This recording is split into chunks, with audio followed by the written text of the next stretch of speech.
नमस्कार बच्चों, कैसे हैं आप सभी। एमडी क्लासेस परिवार की तरफ से आप सभी को होली की हार्दिक शुभकामनाएं। बच्चों, इस होली में भी आपकी पढ़ाई ना छूटे, इसलिए हम लोगों ने मैक्सिमम या तो पेड की क्लासेस या तो कुछ ऐसे वीडियोज आपके सामने लेकर आ रहे हैं जो आपकी परीक्षाओं के लिए काफ़ी महत्वपूर्ण होंगे। इसी क्रम में ये शानदार वीडियो को आप लोग जरूर देखिएगा और इस वीडियो को देखने के बाद कमेंट में जरूर बताइएगा कि आपको ये वीडियो कैसी लगी। इसके अलावा 12 मार्च से लेकर 16 मार्च तक एमडी क्लासेस के सभी कोर्सेज पर, सभी किताबों पर कई सारे विशेष ऑफर आपको देखने को मिलने हैं, जो भी बिना किसी कूपन कोड के। तो अगर आप किसी भी परीक्षा की तैयारी कर रहे हैं, चाहे वो एसएससी है, रेलवे है, उत्तर प्रदेश है, बिहार है या अन्य कोई भी परीक्षा है, तो आप एमडी क्लासेस के ऑफिशियल एप्लीकेशन को डाउनलोड कर लीजिए। पेड कोर्स वाले सेक्शन में जाइएगा तो यहाँ पर आपको सारे कोर्सेज देखने को मिल जाएंगे और सभी अपने मिनिमम प्राइजेस पर आपको देखने को मिलेंगे बिना किसी कूपन कोड के।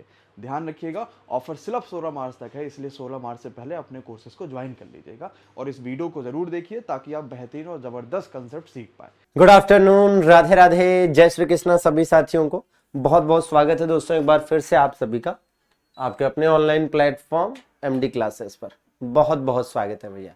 चलिए शुरू करते हैं भैया, ठीक है। और क्या कुछ चीजें हैं जो हमें पढ़नी है, जाननी है भैया, देख लिया जाए। अच्छा भैया जनार्दन बाबू, ठीक है, आइए तो देख लिया जाए, है ना। भाई देखिए, आज हम जो स्टार्ट कर रहे हैं, आज जो टॉपिक हम लोग स्टार्ट कर रहे हैं, इस टॉपिक का नाम क्या है दोस्तों? समाज सुधार, सामाजिक एवं धार्मिक सुधार, ठीक है ना। कह सकते हैं क्या भैया? सामाजिक एवं धार्मिक सुधार, सामाजिक एवं धार्मिक सुधार आंदोलन, ठीक है ना। हाँ, सामाजिक एवं धार्मिक, सामाजिक एवं धार्मिक सुधार आंदोलन, ठीक है ना। सामाजिक एवं धार्मिक सुधार आंदोलन, ठीक। तो आइए जरा देख लिया जाए भैया, सामाजिक एवं धार्मिक सुधार आंदोलन जो है, इसमें क्या कुछ चीजें हैं जो आपको जाननी है, ठीक है। और अगर हम इसको इंग्लिश में कहें तो क्या कहेंगे भैया? सामाजिक एवं धार्मिक सुधार आंदोलन को हम इंग्लिश में कहेंगे सोशल एंड रिलीजियस, है ना, रिफॉर्म मूवमेंट, ठीक है। सोशल एंड रिलीजियस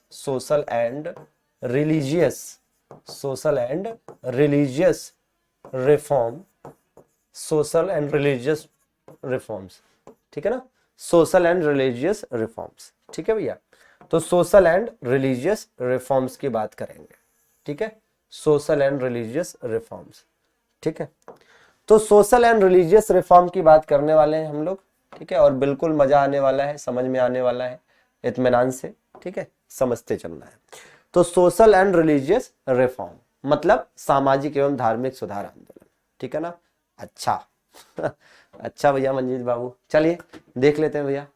अच्छा भाई शिव बाबू, बहुत बढ़िया, ठीक है। तो सामाजिक एवं धार्मिक सुधार, दोस्तों अब जरा समझिएगा कि सामाजिक एवं धार्मिक सुधार में आप क्या पढ़ने वाले हैं, ठीक है ना।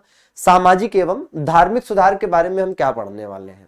अगर हम सामाजिक एवं धार्मिक सुधार की बात करते हैं, सोशल एंड रिलीजियस रिफॉर्म की बात करते हैं, तो हम इसमें यह देखने वाले हैं इस चैप्टर के अंतर्गत कि समाज में सुधार, भाई सामाजिक जो बुराइयां हैं, ठीक है, सामाजिक बुराइयों को, सामाजिक कुरीतियों को, सामाजिक गलत प्रथाओं को दूर करने के लिए, या सामाजिक प्रथाएं या धार्मिक प्रथाएं या सामाजिक कुरीतियां या धार्मिक कुरीतियां जो भी थी, मतलब सोशल से रिलेटेड, सोसाइटी से रिलेटेड, रिलीजन से रिलेटेड जो भी चीजें गलत थी, जो अनएथिकल थी, है ना, जो कि ह्यूमैनिटी के अगेंस्ट थी, जो चीजें सही नहीं थी, जैसे सती प्रथा हो गया, जैसे दास प्रथा हो गया, जैसे कहीं ना कहीं शिक्षा की बदतर हालात हो गए, और भी बहुत सारी चीजें, ठगी प्रथा हो गया, विधवा पुनर्विवाह का मामला हो गया। तो मतलब कई सारी ऐसी चीजें थी जो समय समय पर मतलब अलग अलग लोगों के द्वारा प्रयास करके सुधारी गई, उनको बेहतर किया गया। तो उस संदर्भ में हम बात करेंगे कि किसने किसने प्रयास किए और किस प्रकार से चीजें सुधरी, ठीक है। तो वन बाय वन हम पढ़ने वाले हैं, जरा फोकस करिएगा जो कुछ भी हम आपको बताने जा रहे हैं। और एक बात ये भी ध्यान दीजिए कि जैसे इसमें हम ये पढ़ेंगे कि राजा राम मोहन राय हैं, दयानंद सरस्वती है ना, दादा भाई नेहरू है ना, सर सैयद अहमद खां है, मोहम्मद इकबाल है, या और भी जो लोग हैं, तो इन्होंने क्या कुछ प्रयास किए और कैसे चीजें बेहतर हुई, ठीक है, वही हम इसमें सब देखने वाले हैं। स्वामी विवेकानंद जी भी हैं, इनके बारे में भी देखेंगे, अंबेडकर जी भी हैं, महात्मा गांधी जी भी हैं, ज्योतिबा फूले वगैरह हैं, इन सब के बारे में देखेंगे, ठीक है ना। तो यही हम इसके अंतर्गत देखने वाले हैं। तो समाज में एक सुधार की बात है। अब एक बात और समझिए कि ऐसा नहीं है कि भारत के इतिहास में केवल आधुनिक इतिहास, केवल मॉडर्न हिस्ट्री एक ऐसी हिस्ट्री है जिसमें समाज सुधार, सामाजिक एवं धार्मिक सुधार देखने को मिला। ठीक है, ऐसा नहीं है कि बस आप समझिए, जैसे प्राचीन काल में भी ऐसा हुआ, मध्यकाल में भी ऐसा हुआ, लेकिन पढ़ते हम लोग केवल आधुनिक काल का है। ठीक है, सिस्टमेटिक तरीके से, क्योंकि आधुनिक काल वाला ही इंपॉर्टेंट होता है, पेपर में पूछा जाता है। बाकी जो प्राचीन या मध्यकाल वाला है वो उतना, है ना, वो अलग फॉर्मेट में पढ़ा जाता है। जैसे अगर हम प्राचीन काल की बात करें, अगर हम प्राचीन काल की बात करें तो प्राचीन काल में कौन से सामाजिक धार्मिक सुधार हुए थे? याद करिए, प्राचीन काल में जो आप बौद्ध धर्म पढ़े हैं, जैन धर्म आपने पढ़ा है, ठीक है, या फिर वैष्णव धर्म पढ़ा है, शैव धर्म पढ़ा है, तो मुख्य रूप से जो आपने बौद्ध जैन धर्म पढ़ा है ना, वही प्राचीन इतिहास का सामाजिक धार्मिक सुधार है। ठीक है ना, तो प्राचीन इतिहास का सामाजिक धार्मिक सुधार क्या है? बौद्ध और जैन धर्म का उदय। क्यों? क्योंकि बौद्ध और जैन धर्म ने प्राचीन काल से चली आ रही जो विभिन्न बुराइयां थी, कुरीतियां थी, उनके अगेंस्ट काम किया। ठीक है, और उन चीजों को गलत माना, जैसे जाति प्रथा के मामले में, है ना, मूर्ति पूजा के मामले में, ठीक है, और भी कई सारी चीज, जात पात के मामले में, ठीक है, ऊंच नीच के मामले में, बहुत सारी चीजों के मामले में बौद्ध और जैन धर्म ने बेहतर काम किया और सुधार किए। तो प्राचीन काल का जो सामाजिक एवं धार्मिक सुधार है वो बौद्ध धर्म और जैन धर्म के रूप में देखने को मिलता है। अब अगर आप मध्यकालीन भारत के इतिहास में आएंगे तो मध्यकालीन भारत के इतिहास में आपने भक्ति आंदोलन सुना होगा। ठीक है, भक्ति आंदोलन, जिसमें आप पढ़ते हैं कि रामानुजाचार्य, शंकराचार्य, हालांकि हमने भक्ति आंदोलन पढ़ाया नहीं है, लेकिन और भक्ति आंदोलन विस्तार से पढ़ना भी नहीं होता है, केवल आपको लिस्ट जानने की जरूरत होती है कि हाँ भैया, रामानुजाचार्य, शंकराचार्य, या फिर वल्लभाचार्य, या है ना, निम्बकाचार्य या माधवाचार्य, इन लोगों ने कौन सा द्वैतवाद, अद्वैतवाद, विशिष्टाद्वैतवाद, ठीक है, इन ये जो विभिन्न प्रकार के वाद आपको कभी कभी देखने को मिलते हैं, सुनने को मिलते हैं, अलवार नैनार संत सुनने को मिलते हैं, तो ये साथियों मध्यकालीन भारत के इतिहास में किस प्रकार से सामाजिक एवं धार्मिक सुधार देखने को मिला, ये उसका प्रमाण है। ठीक है, अब हम आधुनिक भारत में जो सामाजिक एवं धार्मिक सुधार हुए, हम उसकी बात करते हैं। ठीक है ना, हाँ जी, है ना, तो हम एक एक करके लेकर चीजों को चलेंगे। और सबसे पहले हम आपको बताने वाले हैं कि देखिए, जो आधुनिक भारत में, है ना, जो आधुनिक भारत में मॉडर्न हिस्ट्री में जो सोशल रिलीजियस रिफॉर्म देखने को मिला है, सोशल रिलीजियस रिफॉर्म देखने को मिला है, यह वेस्टर्न कल्चर के आने से भी काफी हद तक मिला है। ठीक है, हाँ जी, तो सबसे पहले हम आपको यही बताने जा रहे हैं कि पाश्चात्य संस्कृति या पाश्चात्य सभ्यता, पाश्चात्य सभ्यता का मतलब समझते हैं? पाश्चात्य सभ्यता। ठीक है, तो जब हम कहते हैं पाश्चात्य सभ्यता, तो इसको हम इंग्लिश में कह सकते हैं क्या? Western culture. ठीक है ना, वेस्टर्न कल्चर।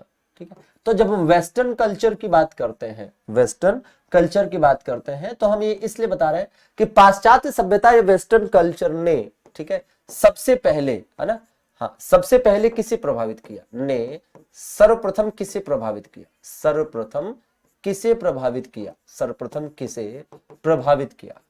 सर्वप्रथम किसे प्रभावित किया? ठीक है भैया, सर्वप्रथम किसे प्रभावित किया? सर्वप्रथम किसे प्रभावित किया? ठीक है, तो पाश्चात्य सभ्यता ने सर्वप्रथम किसे प्रभावित किया? ठीक है ना, हाँ जी, तो भैया हम यही देखने जा रहे हैं कि जो वेस्टर्न कल्चर है, इसने इंडिया में सबसे पहले किसे अट्रैक्ट किया? ठीक है ना, किसे अट्रैक्ट किया? तो जरा ध्यान दीजिएगा। तो हम जब पाश्चात्य सभ्यता इसकी बात करेंगे, ये क्वेश्चन पूछा भी गया है। ठीक है, ये क्वेश्चन पूछा भी गया है। ठीक है, कि पाश्चात्य सभ्यता ने किसे सबसे पहले प्रभावित किया, तो ये देख लीजिए। ठीक है, पाश्चात्य सभ्यता या वेस्टर्न कल्चर ने सबसे पहले किसे प्रभावित किया, तो इसका आंसर है शिक्षित, है ना, शिक्षित हिंदू मध्यम वर्ग। शिक्षित, शिक्षित हिंदू मध्यम वर्ग, शिक्षित हिंदू, ये क्वेश्चन पूछा गया है इसलिए बता रहा हूं, शिक्षित हिंदू मध्यम वर्ग। ठीक है ना, तो पाश्चात्य सभ्यता या वेस्टर्न कल्चर ने सबसे पहले किसे प्रभावित किया? ठीक है, शिक्षित हिंदू मध्यम वर्ग। ठीक है ना, चलिए इसी प्रकार से आप देखिए, शिक्षित हिंदू मध्यम वर्ग। अब ये शिक्षित हिंदू मध्यम वर्ग का मतलब सीधा सीधा क्या हो गया कि भैया आप कह सकते हैं एजुकेटेड मिडिल हिंदू क्लास। ठीक है, एजुकेटेड, एजुकेटेड, है ना, educated middle Hindu class, middle Hindu class. ठीक है ना,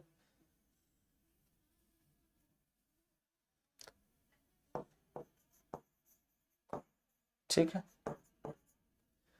तो भैया जो शिक्षित हिंदू मध्यम वर्ग था, और जो शिक्षित हिंदू मध्यम वर्ग थे उसमें भी कौन कौन, अगर हम कहें कि भैया उसमें कौन कौन, ठीक है, तो इस पर भी जरा एक बार नजर डालिएगा कि इसमें कौन कौन। तो इसमें हम देख रहे होंगे जो 2-3 नाम, ठीक है, मतलब 2-3 चीजें, जैसे बुद्धिजीवी, ठीक है, जो बुद्धिजीवी वर्ग थे, ठीक है, हाँ, बुद्धिजीवी मतलब स्कॉलर्स लोग, ठीक है, बुद्धिजीवी, उदार रजवाड़े, ठीक है, उदार रजवाड़े जो हुए, उदार रजवाड़े, ठीक है, हाँ, मतलब राजे महाराजे, ठीक है, और क्या, नगरीय उच्च जातियां, क्या भैया, नगरीय उच्च जातियां, नगरीय उच्च जातियां, ठीक है, नगरीय उच्च जातियां, ठीक है। तो भैया शिक्षित हिंदू मध्यम वर्ग को, ठीक है ना, हाँ जी, शिक्षित हिंदू मध्यम वर्ग को सबसे पहले, वैसे पेपर में ये वाला नहीं आता है कि बुद्धिजीवी, उदार रजवाड़े, नगरीय उच्च जातियां, इन सब की जरूरत नहीं है। आप केवल इतना यहां पर याद रखिए कि पाश्चात्य सभ्यता या वेस्टर्न कल्चर ने सबसे पहले शिक्षित हिंदू मध्यम वर्ग को प्रभावित किया, ठीक है ना। चलिए आगे बढ़ते हैं। इसके बाद देखिए इसमें एक नाम आता है, और वो नाम किसका है भैया, है ना, नाम, अब ये भी ध्यान दीजिएगा, ये हिंदू शब्द लिखा है, शिक्षित हिंदू मध्यम वर्ग मतलब वही जो आप समझ रहे हैं, ठीक है, वही जो आप समझ रहे हैं, क्योंकि शुरू में तो हिंदू वर्ग ही प्रभावित हुआ, मुस्लिम वर्ग प्रभावित नहीं हुआ, ठीक है ना। हाँ जी, मुस्लिमों में जो शिक्षा का प्रसार या आधुनिक शिक्षा का प्रसार हुआ वो काफी देर से हुआ, ठीक है। चलिए तो हम बात कर लेते हैं जरा राजा राममोहन राय की, ठीक है ना, किसकी बात कर लेते हैं, राजा राममोहन राय की बात कर लेते हैं। तो राजा राममोहन राय की बात सबसे पहले क्यों करनी है, ठीक है ना, राजा राममोहन राय की बात इसलिए करनी है क्योंकि राजा राममोहन राय ही भारत के पहले समाज सुधारक हुए, ठीक है ना। हाँ, तो मतलब आप कह सकते हैं कि फर्स्ट, है ना, social reformer, first social reformer आप इन्हें कह सकते हैं, फर्स्ट सोशल रिफॉर्मर आप इन्हें कह सकते हैं, फर्स्ट सोशल रिफॉर्मर मतलब क्या भाई, प्रथम समाज सुधारक, प्रथम समाज सुधारक। तो पहले समाज सुधारक यही हुए, प्रथम समाज सुधारक इन्हें माना गया, ठीक है, और इसी वजह से इन्हें प्रथम आधुनिक पुरुष भी कहा गया, प्रथम आधुनिक पुरुष भी कहा गया, प्रथम आधुनिक पुरुष भी कहा गया, प्रथम आधुनिक पुरुष, ठीक है, मतलब कह सकते हैं कि फर्स्ट मॉडर्न मैन, ठीक है, फर्स्ट मॉडर्न मैन, ठीक है, फर्स्ट मॉडर्न मैन कहा गया। और इसी प्रकार से इन्हें भाई भारतीय पुनर्जागरण का पिता कहा गया, भारतीय पुनर्जागरण, भारतीय पुनर्जागरण का पिता कहा गया, भारतीय पुनर्जागरण का पिता, ठीक है, मतलब कह सकते हैं कि father of Indian Renaissance, Indian, father of Indian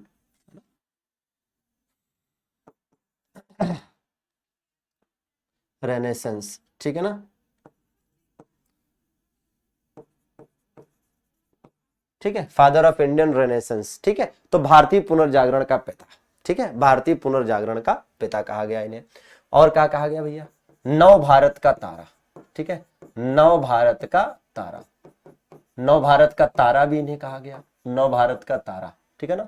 हाँ, मतलब कह सकते हैं कि star of new India, star of new India, star of new India कहा गया, नव भारत का तारा कहा गया। और क्या कहा गया इन्हें, इन्हें राजा की उपाधि भी दी गई, ठीक है, राजा की उपाधि दी गई, ठीक है, राजा की उपाधि इन्हें किसने दी थी, तो राजा की उपाधि दी गई थी इन्हें किसके द्वारा, ये उपाधि दी गई थी उस समय के मुगल सम्राट अकबर द्वितीय के द्वारा।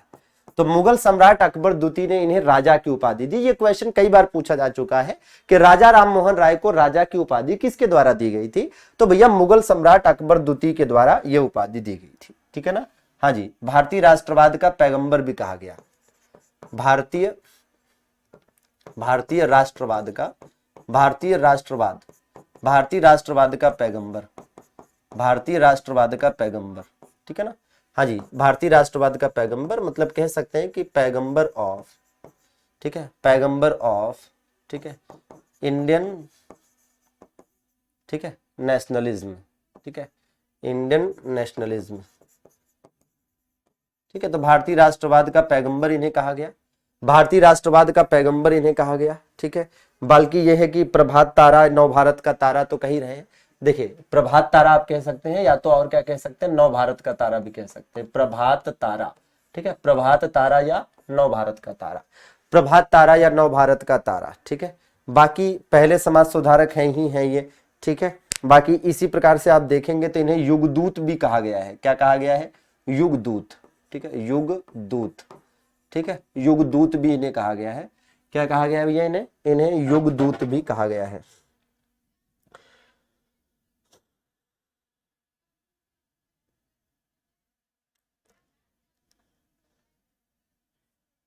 ठीक है, तो इन्हें युग दूत भी कहा गया है। युग दूत किसके द्वारा कहा गया था इनको? तो आप देखेंगे इनको युग दूत कहा गया था किसके द्वारा? सुभाष चंद्र बोस के द्वारा। सुभाष चंद्र बोस, युग दूत को इंग्लिश में भी युग दूत ही कहेंगे। सुभाष चंद्र बोस ने कहा, ठीक है ना, किसने भैया? सुभाष चंद्र बोस ने कहा। तो सुभाष चंद्र बोस जी के द्वारा इन्हें युगदूत कहा गया। भारतीय राष्ट्रवाद का पैगंबर या जनक कहा जाता है, ठीक है, भारतीय राष्ट्रवाद का पैगंबर या जनक कहते हैं, राजा कहते हैं, भारतीय पुनर्जागरण का पिता कहते हैं। ये सारी, अच्छा, इतना परेशान होने की जरूरत नहीं होगी कि आप ये सब रट नहीं पाएंगे। आपको लगेगा कैसे रटे, इतना ढेर सारा हो रहा है। नहीं, ये कोई ढेर वेर नहीं हो रहा है, ये ठीक है, ठीक है, ये ठीक है भाई। आप समझिए कि जो व्यक्ति पहला है समाज सुधार करने के मामले में, ठीक है, भारत में, जो देखिए ऐसा नहीं है कि इनके पहले किसी ने प्रयास नहीं किया होगा, ठीक है ना, हाँ जी भैया, है ना, ऐसा नहीं है कि किसी ने इसके पहले प्रयास नहीं किया, लेकिन इनका वो प्रयास था जो सफल रहा, क्योंकि सफल प्रयास याद किए जाते हैं, ठीक है। तो राजा राम मोहन राय पहले समाज सुधारक हुए तो फर्स्ट सोशल रिफॉर्मर हो गए, ठीक है, और इसी वजह से प्रथम आधुनिक पुरुष हो गए, क्योंकि इन्होंने आधुनिकता को समझा, ठीक है। और भारतीय पुनर्जागरण के पिता, मतलब इन्होंने पुनर्जागरण शुरू कराया, मतलब समाज सुधार शुरू कराया, और इसी वजह से इन्हें नव भारत का तारा कहा गया भाई, स्टार ऑफ न्यू इंडिया, ठीक है ना, स्टार ऑफ न्यू इंडिया या फिर स्टार ऑफ मॉर्निंग इंडिया, ठीक है ना। अच्छा, इधर राजा की उपाधि अकबर द्वितीय ने दी। अकबर द्वितीय कौन था? ये मुगल सम्राट था, ठीक है ना, मुगल एम्परर था या मुगल किंग था, ठीक है ना, तो बिल्कुल। और इधर भारतीय राष्ट्रवाद का पैगंबर, ठीक है, और युग दूत की उपाधि किसने दी? सुभाष चंद्र बोस ने, ठीक है ना, ये याद करना पड़ेगा आपको, ठीक है। राजा राम मोहन राय की बातें हो रही हैं। किसकी बातें हो रही हैं? राजा राम मोहन राय की बातें हो रही हैं। चलिए और आगे बढ़ते हैं। अब राजा राम मोहन राय के बारे में और चीजों पर हम डिस्कस करें कि भैया राजा राम मोहन राय से संबंधित आप और क्या जानते हैं, मतलब और क्या जानना चाहिए, ठीक है ना। तो जैसे राजा राम मोहन राय का जन्म, ठीक है, राजा राम मोहन राय का जो जन्म है, तो इनका जन्म कब और कहां हुआ? 1772 में इनका जन्म हुआ था।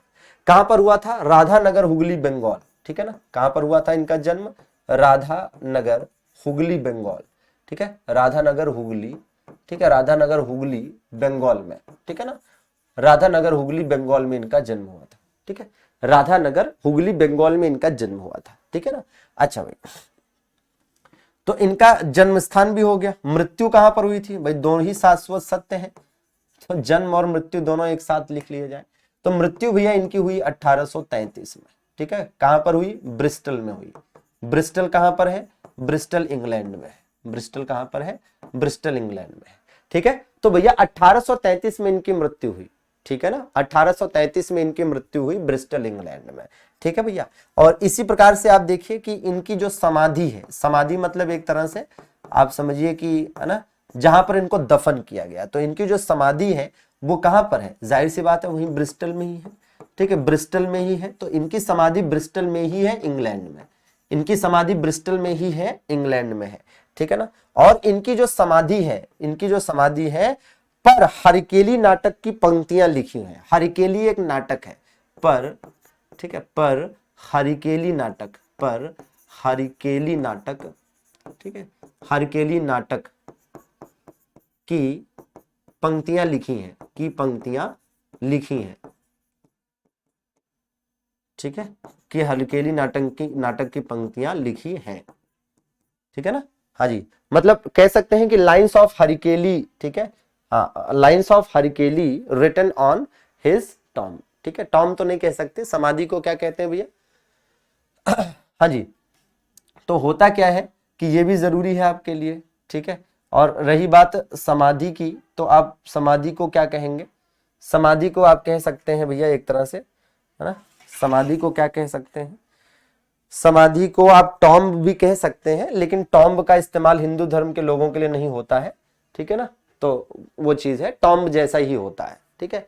हाँ जी, वैसे टॉम्ब का मतलब वास्तव में मकबरा होता है, ठीक है ना। हाँ, हरिकेली एक नाटक है, हरिकेली एक किताब है, ठीक है, हरिकेली एक नाटक है। जैसे बहुत सारी किताबें आप पढ़ते हैं वैसे ही हरिकेली भी है, ठीक है, वैसी ही हरिकेली भी है। तो हरकेली नाटक है, और हरकेली नाटक को कभी लिखा गया था किसके द्वारा? विग्रहराज चतुर्थ के द्वारा, ठीक है ना। कभी किसके द्वारा लिखा गया था? तो ये जो हरकेली नाटक है इसे कभी लिखा गया था किसके द्वारा? विग्रहराज चतुर्थ के द्वारा। किसके द्वारा? विग्रहराज चतुर्थ। कौन था विग्रहराज चतुर्थ? ये चौहान वंश के शासक थे। पृथ्वीराज चौहान को तो आप जानते ही हैं, पृथ्वीराज चौहान के बारे में कभी न कभी आपने सुना होगा। तो पृथ्वीराज चौहान जिस वंश के थे, कौन से वंश के थे? चौहान वंश के थे। उसी चौहान वंश के एक शासक हुए विग्रहराज, उसी चौहान वंश के एक शासक हुए विग्रहराज चतुर्थ। उन्हीं के द्वारा हरकेली नाम का एक नाटक लिखा गया था। हरकेली नाम का नाटक लिखा गया था, और इसी हरकेली नाटक की कुछ पंक्तियां हैं जो राजा राममोहन राय की समाधि पर लिखी हुई है। ठीक है ना। चलिए भैया, ठीक। अच्छा, आगे देखा जाए। अब इसके बाद राजा राममोहन राय से संबंधित और जो बातें आपको याद करनी चाहिए वो ये कि भाई प्रथम भारतीय जो समुद्री मार्ग से इंग्लैंड पहुंचे, प्रथम भारतीय जो, अब इंग्लैंड क्यों गए थे भाई? समुद्री मार्ग से इंग्लैंड पहुंचे। अब इनके इंग्लैंड जाने के पीछे एक बड़ी रोचक कहानी है, ठीक है। भारतीय जो समुद्री मार्ग से इंग्लैंड पहुंचे, इनके इंग्लैंड जाने के पीछे की एक रोचक कहानी ये है कि मुगल शासक में, देखिए मुगल शासक क्या हुआ करते थे? अंग्रेजों के पेंशन भोगी। याद करिए, बक्सर के युद्ध के बाद, भाई बैटल ऑफ बक्सर के बाद, बक्सर के युद्ध के बाद, ठीक है ना। हाँ जी, बक्सर के युद्ध के बाद, हाँ बिल्कुल ग्रेव कह सकते हैं समाधि को।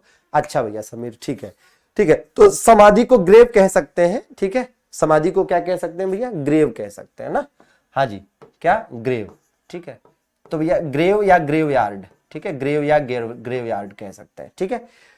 तो भैया देखिए जो हाँ, हम ये बता रहे थे कि जो मुगल शासक थे बक्सर के युद्ध के बाद अंग्रेजों के पेंशन भोगी बन गए। मतलब मुगल शासकों को अंग्रेजों की तरफ से पेंशन मिलने लगी। तो हुआ क्या कि जिस समय राजा राममोहन राय थे उस समय मुगल शासक हुआ करता था अकबर, अकबर द्वितीय, ठीक है, अकबर द्वितीय। तो अकबर द्वितीय मुगल शासक था, ठीक है। और जो पेंशन मिल रही थी अकबर द्वितीय को, मुगल शासक अकबर द्वितीय को लगा कि पेंशन कम मिल रही है, पेंशन बढ़वानी चाहिए, ठीक है ना। उसको लगा कि पेंशन कम मिल रही है, पेंशन बढ़वानी चाहिए। तो उसने भारत में जो ब्रिटिश अधिकारी थे उनसे बात करी कि भैया हमारी पेंशन बढ़ा दो, ठीक है, पेंशन बढ़ा दो। तो भारत में जो ब्रिटिश अधिकारी थे उन्होंने कहा कि महाराज हम थोड़ा ना बढ़वा सकते, ये हमारे हाथ में है ही नहीं। आपकी पेंशन तो ब्रिटेन से आती है, ब्रिटेन सरकार देती है, तो हम कैसे बढ़ा सकते हैं? आप ब्रिटिश सरकार से बात करिए। ब्रिटिश सरकार से बात करिए मतलब ब्रिटेन के राजा से बात करिए, ठीक है, ब्रिटेन के राजा से बात करिए। अब मुगल शासक अकबर द्वितीय को लगा कि मैं खुद ब्रिटेन जाऊं, ठीक है, और कहूं कि मेरी पेंशन बढ़ा दो, तो ये तो बड़ी खराब बात है, बड़ी बेइज्जती वाली बात है, पहली बात। और दूसरी बात यह कि मुझे अंग्रेजी आती नहीं है। जब मुझे अंग्रेजी आती ही नहीं है तो मैं कैसे जाऊंगा? मतलब जाऊंगा भी तो बात कैसे करूंगा? तो फिर मुगल शासक अकबर द्वितीय ने खोजबीन करनी शुरू करी कि कोई पढ़ा लिखा ऐसा समझदार व्यक्ति है जिसे इंग्लैंड भेजकर अपनी पेंशन बढ़वाई जा सकती है। तो भैया कौन पढ़ा लिखा मिला? राममोहन राय मिले। तो ये जो राममोहन राय थे इनको बुलाया गया और मुगल शासक अकबर द्वितीय ने इनसे कहा कि ऐसा है कि ऐसा ऐसा मामला है, ऐसा ऐसा मामला है और आपको इंग्लैंड जाना पड़ेगा वहां के राजा से बात करने के लिए, ठीक है ना। अजय भैया वहां के राजा से बात करने के लिए आपको जाना पड़ेगा, ठीक है। तो राममोहन राय ने कहा कि महाराज मैं कैसे जा सकता हूं, मैं तो एक आम व्यक्ति हूं, मैं तो एक आम आदमी हूं, मैं वहां जाऊंगा ब्रिटेन के राजा से मिलने, ब्रिटेन का राजा मुझसे क्यों मिलेगा, एक आम आदमी से क्यों मिलेगा राजा, ठीक है। तो भैया अकबर द्वितीय मुगल शासक तो था ही, उसने कहा ठीक है अगर ऐसी बात है कि वहां के राजा से तुम मिलने जाओगे तो तुम्हें नहीं मिलने देंगे, एक राजा ही मिल सकता है, तो आज से मैं तुम्हें राजा घोषित करता हूं, मेरे पास अधिकार तो है ही। तो बस मुगल शासक अकबर द्वितीय ने इनको राजा घोषित कर दिया कि आज से तुम राजा जाओ, राजा राममोहन राय। बस भैया राजा राममोहन राय, ठीक है, चले गए मुगल शासक के खर्चे पर इंग्लैंड, गजब, ठीक है। तो भैया चले गए, तो गए भैया वहां, और पता नहीं पेंशन वेंशन बढ़ी कि नहीं बढ़ी इसका तो मुझे नहीं पता, ठीक है, लेकिन यह है कि राजा राममोहन राय बढ़ गए, अरे मतलब वहीं पर डेथ हो गई। पेंशन बढ़वाई कि नहीं बढ़वा पाए वो नहीं पता, लेकिन यह है कि वहीं पर 1833 में ब्रिस्टल इंग्लैंड में इनकी डेथ हो गई और वहीं ब्रिस्टल इंग्लैंड में इनकी समाधि भी बना दी गई, ठीक है। तो इस प्रकार से है ना प्रथम भारतीय जो समुद्री मार्ग से इंग्लैंड पहुंचे, ठीक है ना। हाँ, तो मतलब कह सकते हैं कि first Indian to reach England by sea route, ठीक है ना। हाँ, फर्स्ट इंडियन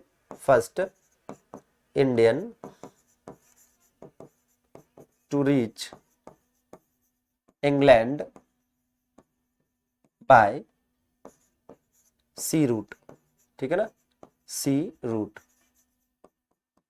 ठीक है। तो सी रूट से, समुद्री मार्ग से इंग्लैंड जाने वाले पहले थे, ठीक है भैया।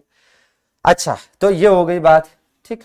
और एक बात, अगली बात यह है कि भैया क्वेश्चन आता है कि राजा राममोहन राय ने बौद्ध शिक्षा कहां से प्राप्त की, ठीक है।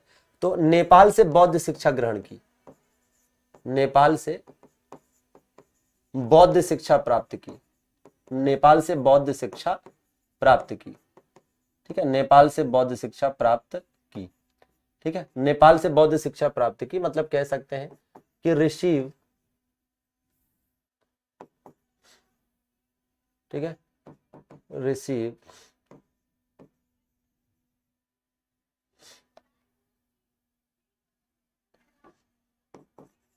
बौद्ध एजुकेशन, बौद्ध एजुकेशन,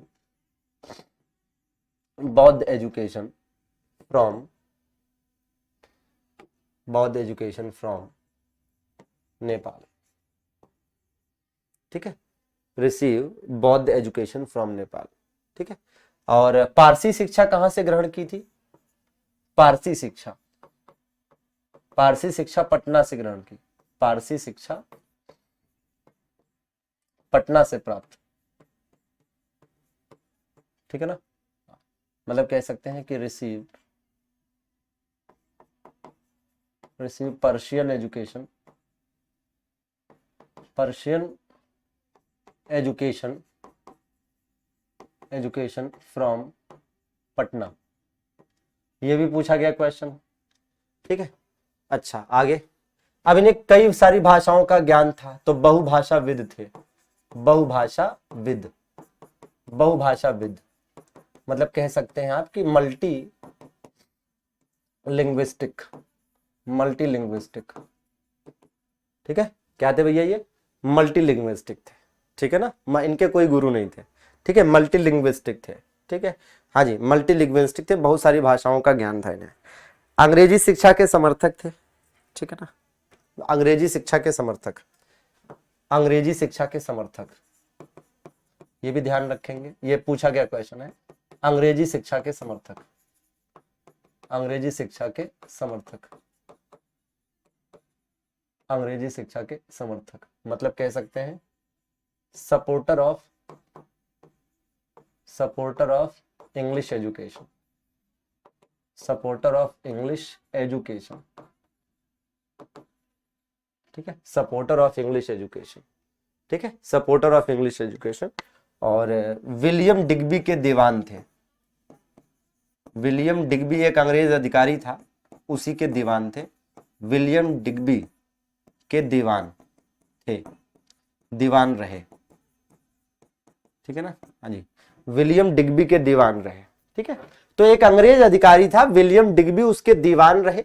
1772 में राधानगर हुगली में जन्म हुआ, ब्रिस्टल इंग्लैंड में मृत्यु हुई, वहीं पर समाधि है और इनकी समाधि पर हरिकेली नाटक की पंक्तियां लिखी हुई हैं। समुद्री मार्ग से इंग्लैंड जाने वाले पहले व्यक्ति हैं, ठीक है। नेपाल से बौद्ध शिक्षा और पटना से पारसी शिक्षा ग्रहण की, अंग्रेजी शिक्षा के समर्थक थे, ये क्वेश्चन पूछा जाता है। बहुभाषाविद थे, अर्थात बहुत सारी भाषाएं जानते थे, बहुत सारी भाषाएं जानते थे, ठीक है ना, बहुत सारी भाषाएं जानते थे। क्लियर बात है।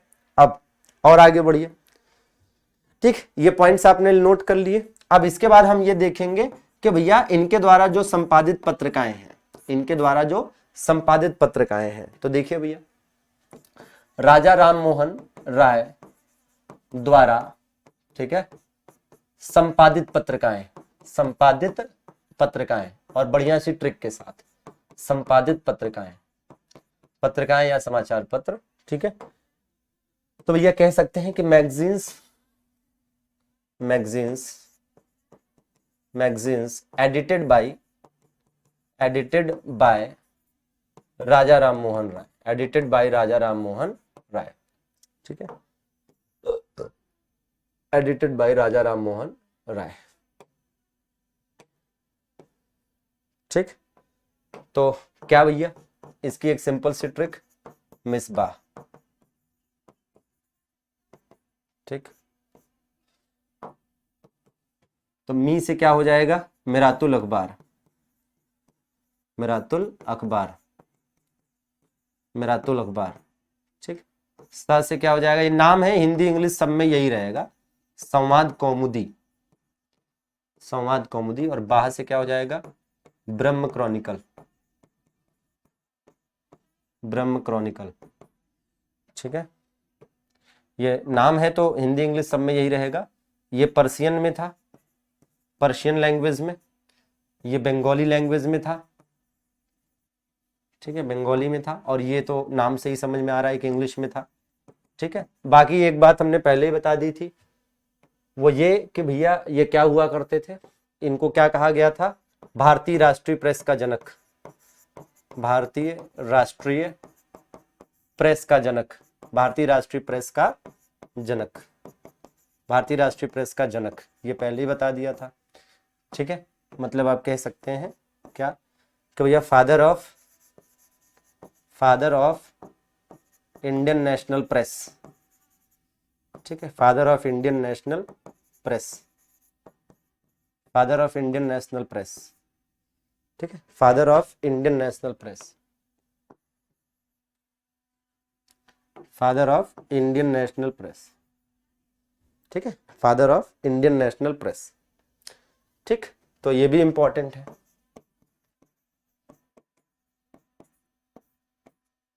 Father of Indian national press, ठीक है ना, ये हो गया। अब इसके बाद इनके द्वारा लिखी गई किताबों की शानदार सी एक ट्रिक बताते हैं कि कौन कौन सी बुक्स इन्होंने लिखी हैं, ठीक है। तो ये तो फिलहाल याद करना ही करना है। ये 3 पत्रिकाएं इनके द्वारा संपादित की गई, ठीक है, भारतीय राष्ट्रीय प्रेस के जनक हैं। अब देखिए, books written by Raja Ram Mohan Roy, books written by, books written by Raja Ram Mohan Roy, Raja Ram Mohan Roy द्वारा लिखी गई किताबें, ठीक है ना, राजा राम मोहन राय द्वारा लिखी गई किताबें, ठीक है। तो यहां पर ट्रिक क्या है, यहां पर बड़ी शानदार सी ट्रिक है, गीतों पर हिंदू राज, गीतों पर हिंदू राज, ठीक है, गीतों पर हिंदू राज, ठीक है, गीतों पर हिंदू राज। ये सिंपल सी ट्रिक है। इसमें गी से क्या हो जाएगा, गी से हो जाएगा गिफ्ट टू मोनोथिस्ट, क्या हो जाएगा, gift to monotheist, gift to monotheist, ठीक है, गिफ्ट टू मोनोथिस्ट, ठीक, गिफ्ट टू मोनोथिस्ट। तो से हो जाएगा क्या, तोहफत, है ना, गिफ्ट टू मोनोथिस्ट। और यहां पर हो जाएगा क्या, तोहफत उल मुहिद्दीन, तोहफत उल मुहिद्दीन, तोहफत उल मुहिद्दीन। पर से हो जाएगा क्या, precept of Jesus, precept of Jesus. ये हिंदी इंग्लिश सब यही है, ठीक है, हिंदी में भी यही लिखेंगे, इंग्लिश में भी, प्रिसेप्ट ऑफ जीसस। हिंदू से हिंदू उत्तराधिकार नियम, हिंदू उत्तराधिकार नियम, ठीक है, हिंदू उत्तराधिकार नियम। मतलब स्पष्ट है कि हिंदू के उत्तराधिकार के बारे में यहां पर बात हुई। और ये जो राजा लिखा है, तो राजा से क्या हो जाएगा, राज से क्या हो जाएगा, राजा राम मोहन राय, ठीक है। अब जैसे गिफ्ट टू मोनोथिस्ट है, तो इसका मतलब क्या होता है, एकेश्वरवाद को उपहार, एकेश्वरवादियों को उपहार। इसको हम हिंदी में क्या कह सकते हैं, एकेश्वरवादियों को उपहार, ठीक है, एकेश्वरवादियों को उपहार। जैसे पेपर में आपसे ऐसे क्वेश्चन तो पूछे ही जाते हैं कि भैया निम्नलिखित में से कौन सी किताब राजा राम मोहन राय ने लिखी या नहीं लिखी। तो ऐसे क्वेश्चन तो आते ही हैं कि इसमें से कौन सी किताब राजा राम मोहन राय ने लिखी या नहीं लिखी, ऐसे तो आते हैं। साथ में ऐसा भी क्वेश्चन पूछा जाता है कि जैसे पूछ लिया कि निम्नलिखित में से कौन सी किताब राजा राम मोहन राय द्वारा एकेश्वरवाद पर लिखी गई थी। तो राजा राम मोहन राय के द्वारा एकेश्वरवाद पर, एकेश्वरवाद मतलब सबका ईश्वर एक है, तो एकेश्वरवाद पर जो किताब लिखी उसका नाम था गिफ्ट टू मोनोथिस्ट, ठीक है, गिफ्ट टू मोनोथिस्ट। तोहफतुल मुहिद्दीन, इसमें क्या हुआ, इसमें मूर्ति पूजा का विरोध किया गया, ठीक है, इसमें मूर्ति पूजा का विरोध किया गया, ठीक है ना, मतलब कह सकते हैं कि अगेंस्ट आइडल वर्शिप, ठीक है, तो आइडल वर्शिप का इसमें क्या किया गया, विरोध किया गया, ठीक है, उसके अगेंस्ट बातें लिखी गई, ठीक है ना। तो तोहफतुल मुहिद्दीन मूर्ति पूजा के विरोध में था। प्रिसेप्ट ऑफ जीसस में क्या था, ईसाई धर्म की बुराइयों की, है ना, ईसाई धर्म की बुराइयों की आलोचना, मतलब जो ईसाई धर्म में बुराइयां थी, ठीक है ना, हाँ, ईसाई धर्म की बुराइयों की आलोचना, मतलब ईसाई धर्म में ऐसी जो कुरीतियां थी, मतलब ऐसे ट्रेडिशंस, ऐसे रिचुअल्स जो कि सही नहीं थे। तो क्रिश्चियन रिलीजन में, ईसाई धर्म में जो ऐसे ट्रेडिशन या फिर रिचुअल्स थे जो कि अगेंस्ट ह्यूमैनिटी थे या फिर सही नहीं थे, कुरीतियां थी, उनकी आलोचना प्रिसेप्ट ऑफ जीसस में की गई। और हिंदू उत्तराधिकार नियम तो नाम से ही स्पष्ट है कि उसमें हिंदू उत्तराधिकार पर बात की गई कि हाँ क्या कुछ चीजें कैसी हैं, ठीक है ना। तो इसमें कोई दिक्कत की बात तो है नहीं, ठीक है ना। ठीक, तो एज इट इज याद करना है। और क्या किया इन्होंने, जैसे और एडिशनल चीजें भी इन्होंने करी हैं, जैसे इन्होंने बांग्ला व्याकरण का संकलन किया, बांग्ला ग्रामर, ठीक है, मतलब कह सकते हैं बांग्ला व्याकरण का संकलन, बांग्ला व्याकरण, ठीक है, बांग्ला व्याकरण का संकलन, बांग्ला व्याकरण का संकलन, बांग्ला व्याकरण का संकलन, मतलब कलेक्शन ऑफ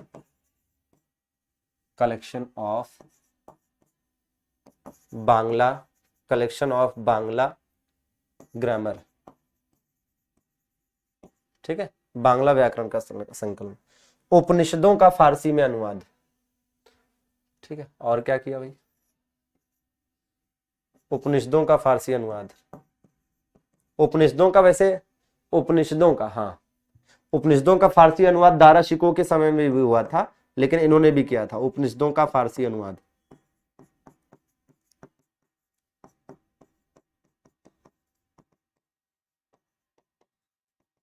ठीक है ना, मतलब कह सकते हैं कि ट्रांसलेशन ऑफ उपनिषद्स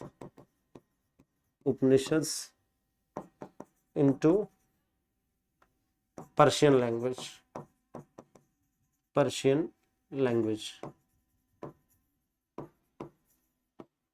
ठीक है, इनटू पर्शियन लैंग्वेज, ठीक। तो ये भी याद करने की जरूरत है भाई। चलिए अब और आगे बढ़े। तो ये हो गया books written by Raja Ram Mohan राय। आगे अब आइए जरा ये देख लेते हैं कि इनके द्वारा जो स्थापित संस्थाएं रही, ठीक है, इनके द्वारा स्थापित संस्थाएं, ठीक है, मतलब राजा राम मोहन राय द्वारा स्थापित संस्थाएं, राजा राम मोहन राय द्वारा स्थापित संस्थाएं,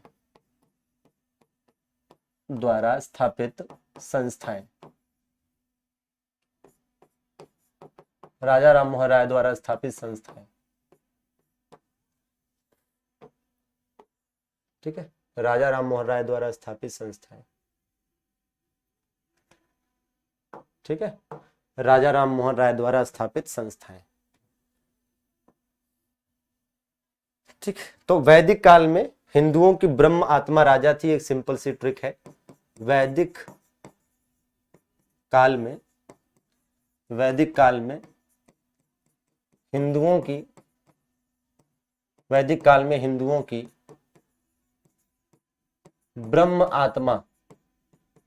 ब्रह्म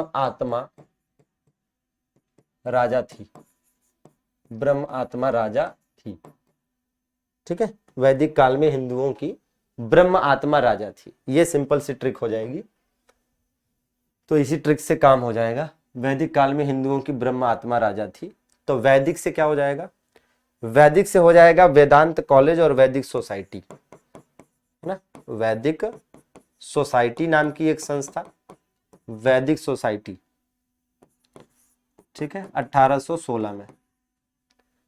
और इसी से हो जाएगा वेदांत कॉलेज 1825 में, है ना, वेदांत कॉलेज 1825 में, ठीक है ना।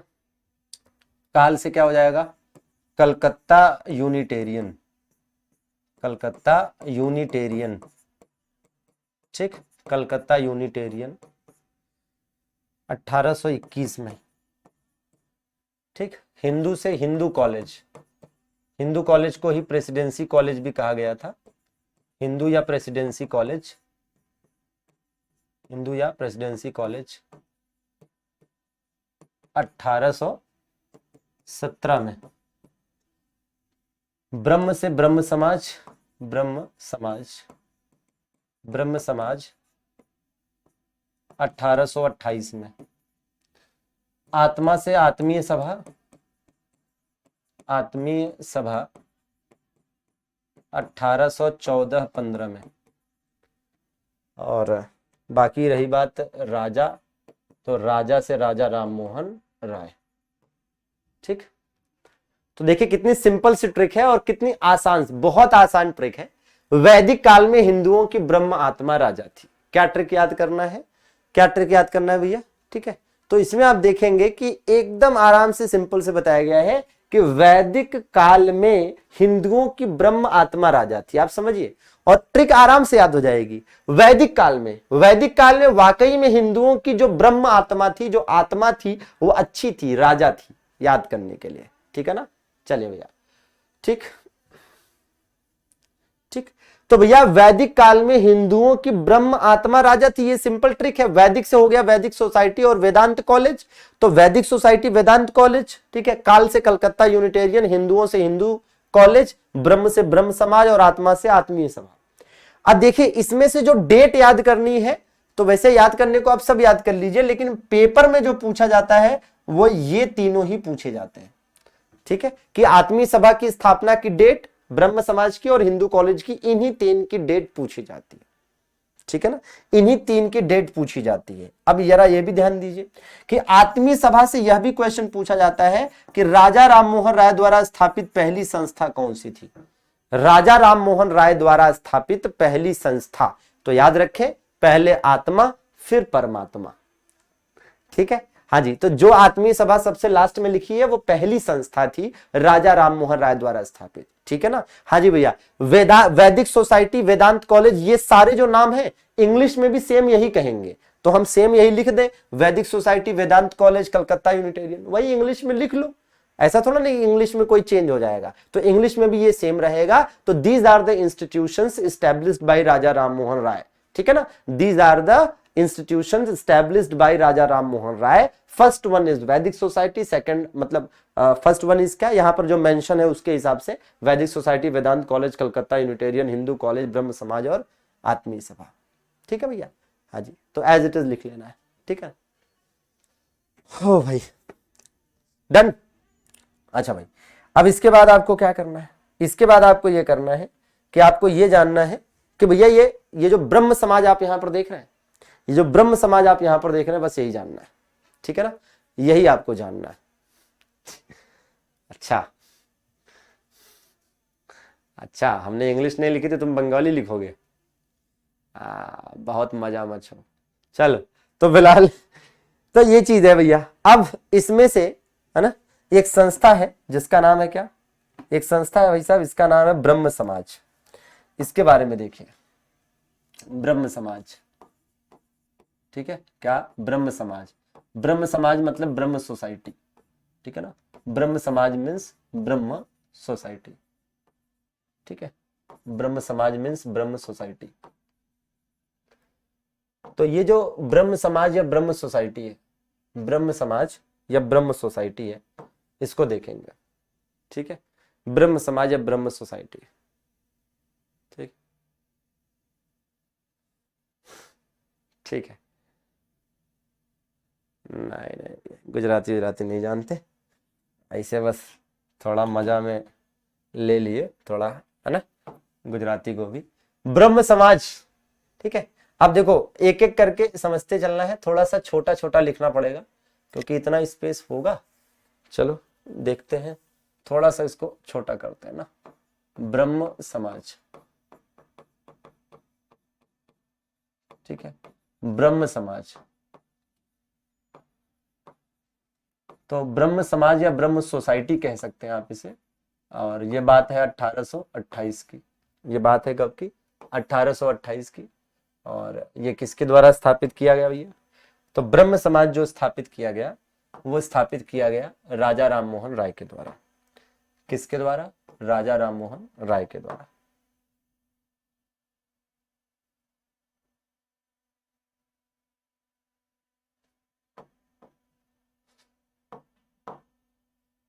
ठीक, राजा राम मोहन राय, राजा राम मोहन राय ने इसको स्थापित किया 1828 में। फिर क्या हुआ, ठीक है ना। अच्छा, खूब भालो, ठीक है, खूब भाले भाई, खूब भाले। अब इसका है ना, जो राजा राम मोहन राय का ब्रह्म समाज है, इसका पर्पस, मेन पर्पस क्या था, इसको स्थापित करने का जो मेन या मेजर पर्पस था वो क्या था, मेन जो पर्पस था वो क्या था, मतलब मुख्य उद्देश्य कह लीजिए, मुख्य उद्देश्य क्या था। तो इसका मुख्य उद्देश्य था एकेश्वरवाद का प्रचार, एकेश्वरवाद का प्रचार, ठीक है, एकेश्वरवाद का प्रचार, ठीक है।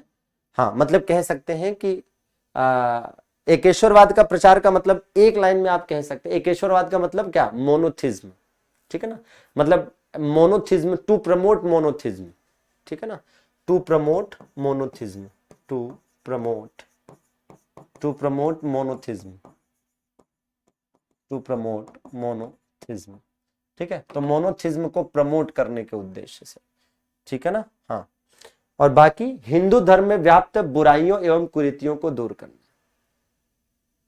ठीक है ना। ठीक, तो भैया क्या है इसमें, एकेश्वरवाद का प्रचार, टू प्रमोट मोनोथिज्म, मतलब यह है कि ब्रह्म समाज के द्वारा एकेश्वरवाद का मुख्य रूप से प्रचार किया गया, और साथ में हिंदू धर्म में व्याप्त जो बुराइयां हैं, जो कुरीतियां हैं, उनको दूर करने का प्रयास किया गया, ठीक है ना। हाँ, अच्छा, बिल्कुल सफल प्रयास याद किए जाते हैं।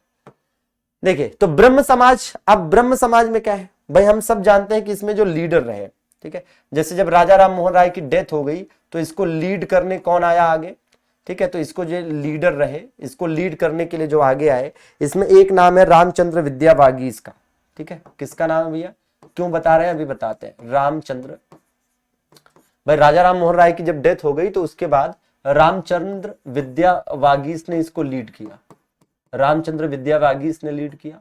और इसके बाद फिर इसको किसने लीड किया, फिर इसको लीड किया भैया किसने, फिर इसको लीड किया देवेंद्र नाथ टैगोर ने, देवेंद्र नाथ टैगोर ने, ठीक है, देवेंद्र नाथ टैगोर ने फिर इसको लीड किया, ठीक है, देवेंद्र नाथ टैगोर ने फिर इसको लीड किया।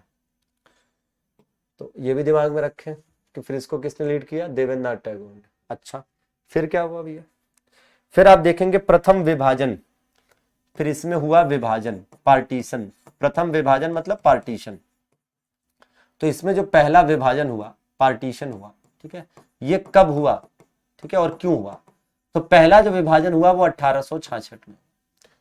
ब्रह्म समाज में जो पहला विभाजन हुआ, ब्रह्म समाज में जो पहला विभाजन हुआ, तो ब्रह्म समाज दो हिस्सों में बट गया, ठीक है, ब्रह्म समाज दो हिस्सों में बट गया, ठीक है। और इसके पीछे कारण ये था, इसके पीछे जो कारण बताया जाता है, इसके पीछे कारण यह था कि देवेंद्र नाथ टैगोर ने केशव चंद्र सेन को, देवेंद्र नाथ टैगोर ने केशव चंद्र सेन को ब्रह्म समाज का हेड बनाया, और उन्होंने क्या किया, ब्रह्म समाज के अंतर्गत हिंदू धर्म को छोड़कर ईसाई धर्म को बढ़ावा देने लगे, ठीक है ना।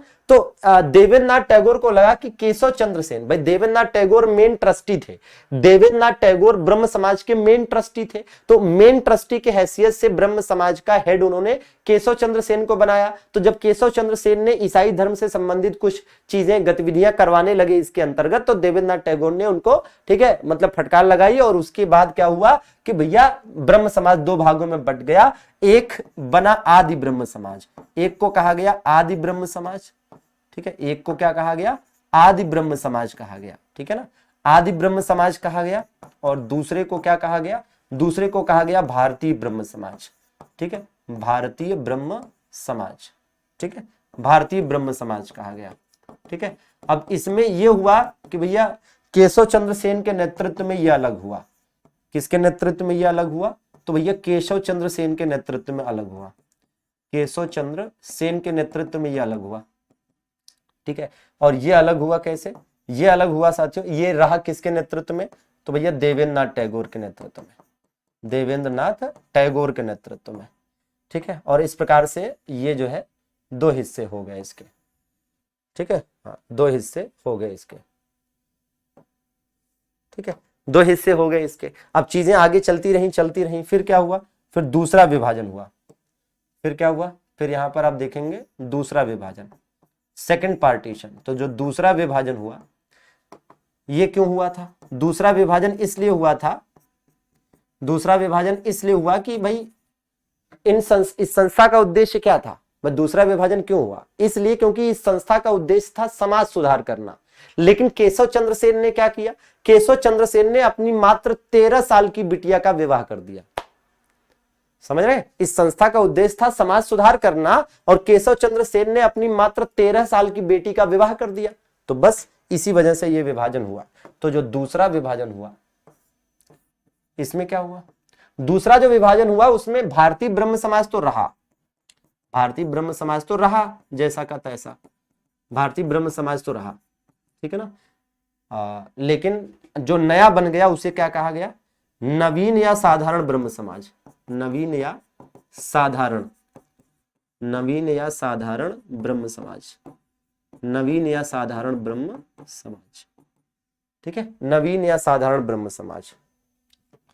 तो ये भैया किसके नेतृत्व में कंटिन्यू रहा, केशव चंद्र सेन के नेतृत्व में ये कंटिन्यू रहा, ठीक है, केशव चंद्र सेन के नेतृत्व में ये कंटिन्यू रहा। और ये नया बन गया किसके किसके नेतृत्व में, आनंद मोहन बोस, आनंद मोहन बोस और शिवनाथ शास्त्री, शिवनाथ शास्त्री, शिवनाथ शास्त्री, ठीक है, द्वारकानाथ गांगुली, कई सारे लोग थे, ठीक है।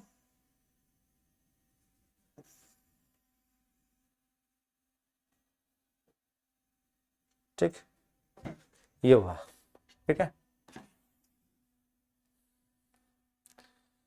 यहां तक का मामला क्लियर हुआ, ठीक, हाँ। तो ये चीज आपको ध्यान देने की जरूरत है, ठीक है, नहीं भैया कोई दिक्कत नहीं भैया कपिल बाबू, ठीक है। तो इस प्रकार से साथियों अभी आप अपनी स्क्रीन पर जो देख रहे हैं ये आपका ब्रह्म समाज से संबंधित जो पूरा मामला है ये हो गया, ठीक है। तो ब्रह्म समाज से संबंधित क्वेश्चन आता है कि ब्रह्म समाज की स्थापना कब और किसने की, ब्रह्म समाज का राजा राममोहन राय के बाद नेतृत्व किसने किया, रामचंद्र विद्यावागीश, ठीक है। फिर ब्रह्म समाज में पहला विभाजन, ठीक है, ब्रह्म समाज में दूसरा विभाजन, या तो कहेगा है ना भारतीय ब्रह्म समाज के संस्थापक कौन थे या कब स्थापना हुई, या साधारण ब्रह्म समाज के संस्थापक कौन थे और कब स्थापना हुई, ठीक है। इस तरह का क्वेश्चन पूछा जा सकता है। जो हम लोग पढ़ रहे थे उसको आगे कंटिन्यू करते हैं और हम लोगों का जो टॉपिक चल रहा है अभी वो है सोशल रिलीजियस रिफॉर्म। क्या है भैया, सोशल रिलीजियस रिफॉर्म, ठीक है, सोशल रिलीजियस रिफॉर्म मतलब कह सकते हैं कि समाज सुधार आंदोलन, ठीक है ना, समाज सुधार आंदोलन, ठीक, धन्यवाद भाई शिवानी। तो समाज सुधार आंदोलन की बात करेंगे। समाज सुधार आंदोलन में आज हम बात करने वाले हैं तत्वबोधनी सभा की। किसकी बात कर लेते हैं, तत्वबोधनी सभा, ठीक है, तत्वबोधनी सभा की बात करेंगे, ठीक, और काफी इंपॉर्टेंट है, कई बार एग्जाम में यहां से क्वेश्चन आ चुका है तत्वबोधनी सभा से, ठीक है। अब नाम है तो हिंदी इंग्लिश सब में एक ही रहना चाहिए, ठीक है, तत्वबोधनी सभा, तत्वबोधनी सभा। अब ये जो तत्वबोधनी सभा है, ठीक है, तत्वबोधनी जो सभा है इसके बारे में बेसिक सी चीजें हैं, बहुत ज्यादा नहीं। तत्वबोधनी सभा की स्थापना की गई थी 1839 में। कब भैया, 1839 में इसकी स्थापना हुई। इसकी स्थापना कहां पर की गई थी, कलकत्ता में इसकी स्थापना की गई थी। कहां पर इसकी स्थापना की गई, तो इसकी स्थापना की गई कलकत्ता में। कहां पर इसकी स्थापना की गई, कलकत्ता में इसकी स्थापना की गई। किसके द्वारा इसकी स्थापना की गई थी, तत्वबोधनी सभा की बात है, ठीक है ना। किसकी बात हो रही है दोस्तों? तत्वबोधनी सभा की बात हो रही है। और तत्वबोधनी सभा 1839 में स्थापित हुई थी कलकत्ता में। देखिए ज्यादातर संस्थाओं की स्थापना कलकत्ता में क्यों हुई, या ज्यादातर आंदोलन कलकत्ता में क्यों हुए, बंगाल में क्यों हुए शुरू में? तो ऐसा इसलिए क्योंकि अंग्रेजों की राजधानी, ब्रिटिश भारत की राजधानी ही कलकत्ता थी, इसी वजह से, ठीक है ना। हाँ जी, तो देखिए किसके द्वारा स्थापना की गई? तो इसकी स्थापना की गई थी देवेंद्र नाथ टैगोर के द्वारा। किसके द्वारा भैया? देवेंद्र नाथ टैगोर के द्वारा इसकी स्थापना की गई। देवेंद्र नाथ टैगोर के द्वारा इसकी स्थापना की गई, ठीक है, तत्वबोधनी सभा की। और इस सभा का जो स्थापना हुई, तो इसका उद्देश्य क्या था, इसका पर्पस क्या था? तो अगर हम इसके उद्देश्य या पर्पस की बात करते हैं, अगर हम इसके उद्देश्य या पर्पस की बात करते हैं, तो आप देखेंगे कि इसका उद्देश्य था उपनिषदों के ज्ञान का प्रचार। क्या उद्देश्य था इसका? उपनिषदों के ज्ञान का प्रचार। उपनिषदों के ज्ञान का प्रचार, ठीक है ना। उपनिषदों के ज्ञान का प्रचार इसका उद्देश्य था, ठीक है ना। मतलब कह सकते हैं कि टू प्रमोट उपनिषद, ठीक है, टू प्रमोट, ठीक है, टू प्रमोट उपनिषद, ठीक है। तो उपनिषदों के ज्ञान का प्रचार, टू प्रमोट उपनिषद, ठीक है, उपनिषदों के ज्ञान का प्रचार, ठीक है, उपनिषदों के ज्ञान का प्रचार इसका मुख्य उद्देश्य था। और इसका मूल नाम, जैसे इसका नाम तत्वबोधनी सभा है, एक और नाम था इसका मूल नाम। तो मूल नाम अर्थात ओरिजिनल नेम आप कह लीजिए। क्या कह लीजिए? ओरिजिनल नेम, ठीक है ना। तो ओरिजिनल नेम की अगर हम बात करें कि इसका वास्तविक नाम क्या था, मूल नेम क्या था, तो मतलब तत्वरंजनी सभा इसका था। क्या था? तत्वरंजनी सभा। क्या नाम था? तत्वरंजनी सभा, ठीक है, तत्वरंजनी सभा इसका मूल नाम था। तो तत्वरंजनी सभा ही तत्वबोधनी सभा बन गई, ठीक है ना, तत्वबोधनी सभा बन गई। और इसकी अगर हम पत्रिका की बात करते हैं, तो इसके द्वारा जो पत्रिका निकाली गई, पत्रिका अर्थात मैगजीन, पत्रिका अर्थात मैगजीन। तो अगर हम मैगजीन की बात करें, तो इसके द्वारा निकाली गई पत्रिका का नाम भी क्या था? तत्वबोधनी पत्रिका नाम था। क्या नाम था भैया? तत्वबोधनी पत्रिका इसका नाम ही था, तत्वबोधनी पत्रिका का नाम ही था, ठीक है। और देवेंद्र नाथ टैगोर के द्वारा एक किताब लिखी गई, ठीक है, एक बुक है, और उस बुक का नाम था ब्रह्मोधर्म। क्या नाम था? ब्रह्मोधर्म, ठीक है ना, हाँ, ब्रह्मोधर्म, ठीक है ना। ब्रह्मोधर्म जो बुक है, ये लिखी गई थी किसके द्वारा? देवेंद्र नाथ टैगोर के द्वारा ही लिखी गई, देवेंद्र नाथ टैगोर के द्वारा। तो क्या क्या चीजें इसके बारे में आपने जान ली तत्वबोधनी सभा के बारे में। तो तत्वबोधनी सभा की अगर हम बात करते हैं, तो तत्वबोधनी सभा 1839 में कलकत्ता में स्थापित हुई थी, है ना। देवेंद्र नाथ टैगोर के द्वारा इसकी स्थापना की गई थी। इसका उद्देश्य था उपनिषदों के ज्ञान का प्रचार करना, ठीक है। मूल रूप से इसका नाम था तत्वरंजनी सभा। इसके द्वारा निकाली जाने वाली पत्रिका का नाम था तत्वबोधनी पत्रिका। और इससे संबंधित एक बुक है ब्रह्मोधर्म, जो कि देवेंद्र नाथ टैगोर के द्वारा स्थापित की गई, ठीक है ना भैया। चलिए, तो सत्या बाबू फिर प्रिंट कैसे निकलेगा? ब्लैक का प्रिंट निकलेगा नहीं ना, इसीलिए ऐसा करना पड़ता है, ठीक है। चलिए, तो फिलहाल तत्वबोधनी सभा को आप एज इट इज याद रखेंगे, ठीक है। तत्वबोधनी सभा के बाद हम आगे और बढ़ते हैं और चीजों को समझते हैं, ठीक है। ये बात हो गई, ये आपने नोट कर ली, चला जाए आगे, ठीक है। तो अब इसके बाद अगला पॉइंट में आप देखिएगा, केशव चंद्र सेन ने 1861 में पहला भारतीय दैनिक इंडियन मिरर निकाला। अच्छा, इंग्लिश में भी लिख दें भैया, तत्वबोधनी को इंग्लिश में भी तत्वबोधनी ही कहते हैं, ठीक है। तो तत्वबोधनी जैसे लिखा है ऐसे इंग्लिश में लिख लो, तत्वरंजनी जैसे लिखा है वैसे इंग्लिश में लिख लो, ठीक है भैया। तो जो वर्ड्स बहुत ज्यादा कॉम्प्लिकेटेड होंगे, चेंज होंगे, तो वो हम जरूर लिखेंगे। बाकी आप चाहते हैं कि यहाँ पर अगर हम तत्वबोधनी लिखें तो उसको भी इंग्लिश में लिखें, इतना तो मैनेज करना चाहिए ना। इतना भी मैनेज नहीं करेंगे तो कैसे काम चलेगा। हम आपके लिए इतना मैनेज करते हैं ना, तो आप भी थोड़ा करिए। चलिए ध्यान दीजिए। तो भैया हम क्या बता रहे हैं? केशव चंद्र सेन की बात कर रहे हैं। किसकी बात कर रहे हैं? केशव चंद्र सेन की बात कर रहे हैं, ठीक है। हाँ जी, अब जैसे हम केशव चंद्र सेन लिख रहे हैं, अब हिंदी मीडियम वाला कोई नहीं कहेगा कि सर केशव चंद्र सेन को हिंदी में लिख लो, उसको पता है कि हिंदी में भी लिखेंगे केशव चंद्र सेन ही लिखेंगे, तो क्या दिक्कत है ना। केशव चंद्र सेन, ठीक है, केशव चंद्र सेन ने, है ना, केशव चंद्र सेन ने 1861 में, है ना, केशव चंद्र सेन ने 1861 में प्रथम भारतीय दैनिक, फर्स्ट प्रथम भारतीय दैनिक, है ना, प्रथम भारतीय दैनिक, दैनिक का मतलब डेली, ठीक है, जो ऐसा समाचार पत्र जो डेली छपता है उसे कहते हैं दैनिक, ठीक है ना। हाँ जी भैया, तो केशव चंद्र सेन ने 1861 में प्रथम भारतीय दैनिक जिसका नाम था इंडियन मिरर, ठीक है ना, इंडियन मिरर, ठीक है, इंडियन मिरर, ठीक है, का संपादन शुरू किया, का संपादन, ठीक है, का संपादन, संपादन का मतलब होता है एडिटिंग, ठीक है ना, हाँ जी, एक तरह से इसका हो गया क्या, एडिटिंग, ठीक है, का संपादन या का की एडिटिंग शुरू की, का संपादन शुरू किया या स्टार्ट किया, ठीक है ना। तो बिल्कुल याद करना है, केशव चंद्र सेन ने 1861 में प्रथम भारतीय दैनिक, ठीक है ना, प्रथम भारतीय दैनिक, ठीक है। तो भैया एकदम एज इट इज भाई। अब आप सोच रहे हो कि प्रथम भारतीय दैनिक, जी हाँ, इंडियन मिरर ऐसा पहला समाचार पत्र था जो डेली छपता था, मतलब दैनिक था, है ना, डेली बेसिस पर आता था। बाकी समाचार पत्र कैसे थे कि भैया साप्ताहिक थे या 10 दिन पे आते थे या महीने में एक बार आते थे। तो उस जमाने में ऐसा भी होता था। आजकल तो खबरों की कमी ही नहीं है, आजकल तो ये भी छाप देते हैं कि फलाना जो है ना, जो सेलिब्रिटी है उसका कुत्ता कौन सा, है ना, क्या चीज खा रहा है, कौन सा बिस्किट खा रहा है, समझ रहे हैं, हाँ जी। और किसी की भैंसिया चोरी हो जाए तो उसकी भी खबर न्यूज में दिखा देते हैं। तो आजकल तो न्यूज की कमी नहीं है, ठीक है, लेकिन उस समय थी, ठीक है, तो उस समय ऐसे ही होता था। खैर चलिए, तो ये बिल्कुल याद रखिएगा। अब देखिए, एक मैं आपको बताता हूं, वेद समाज, क्या भैया, वेद समाज। तो वेद समाज अर्थात वेद सोसाइटी आप कह सकते हैं, वेद समाज अर्थात वेद सोसाइटी, ठीक है ना, वेद सोसाइटी, ठीक है। तो वेद समाज या वेद सोसाइटी भैया, ठीक है, वेद समाज या वेद सोसाइटी। 1864 में मद्रास में इसकी स्थापना हुई थी। कहां पर भैया, 1864 में, 1864 में कहां पर भैया, मद्रास में इसकी स्थापना हुई, ठीक है, 1864 में मद्रास में इसकी स्थापना की गई थी।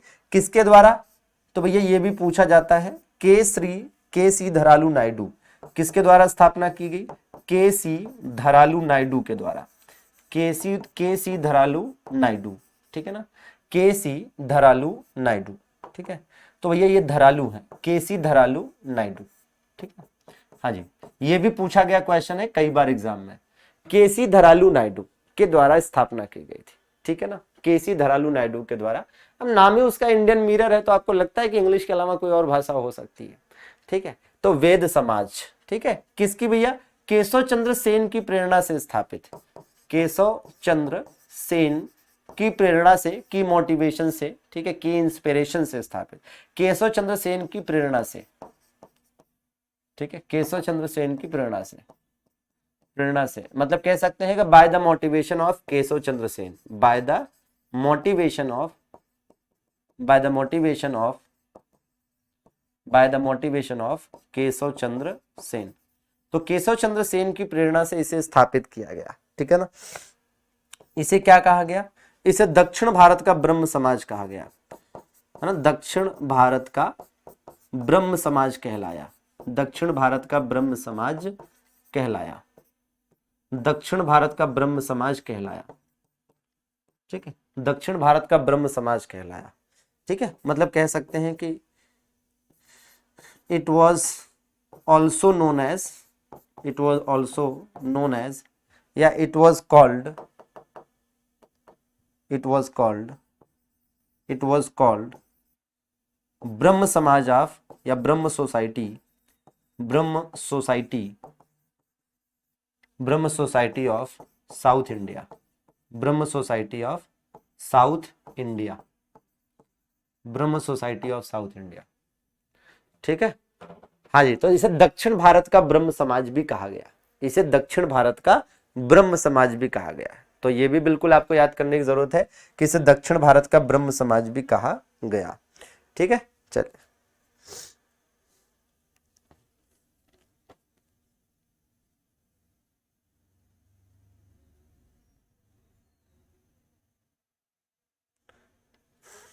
चलिए भैया, इसके बाद और आगे बढ़े। अब हम बात करने जा रहे हैं परमहंस मंडली की। किसकी भैया, परमहंस,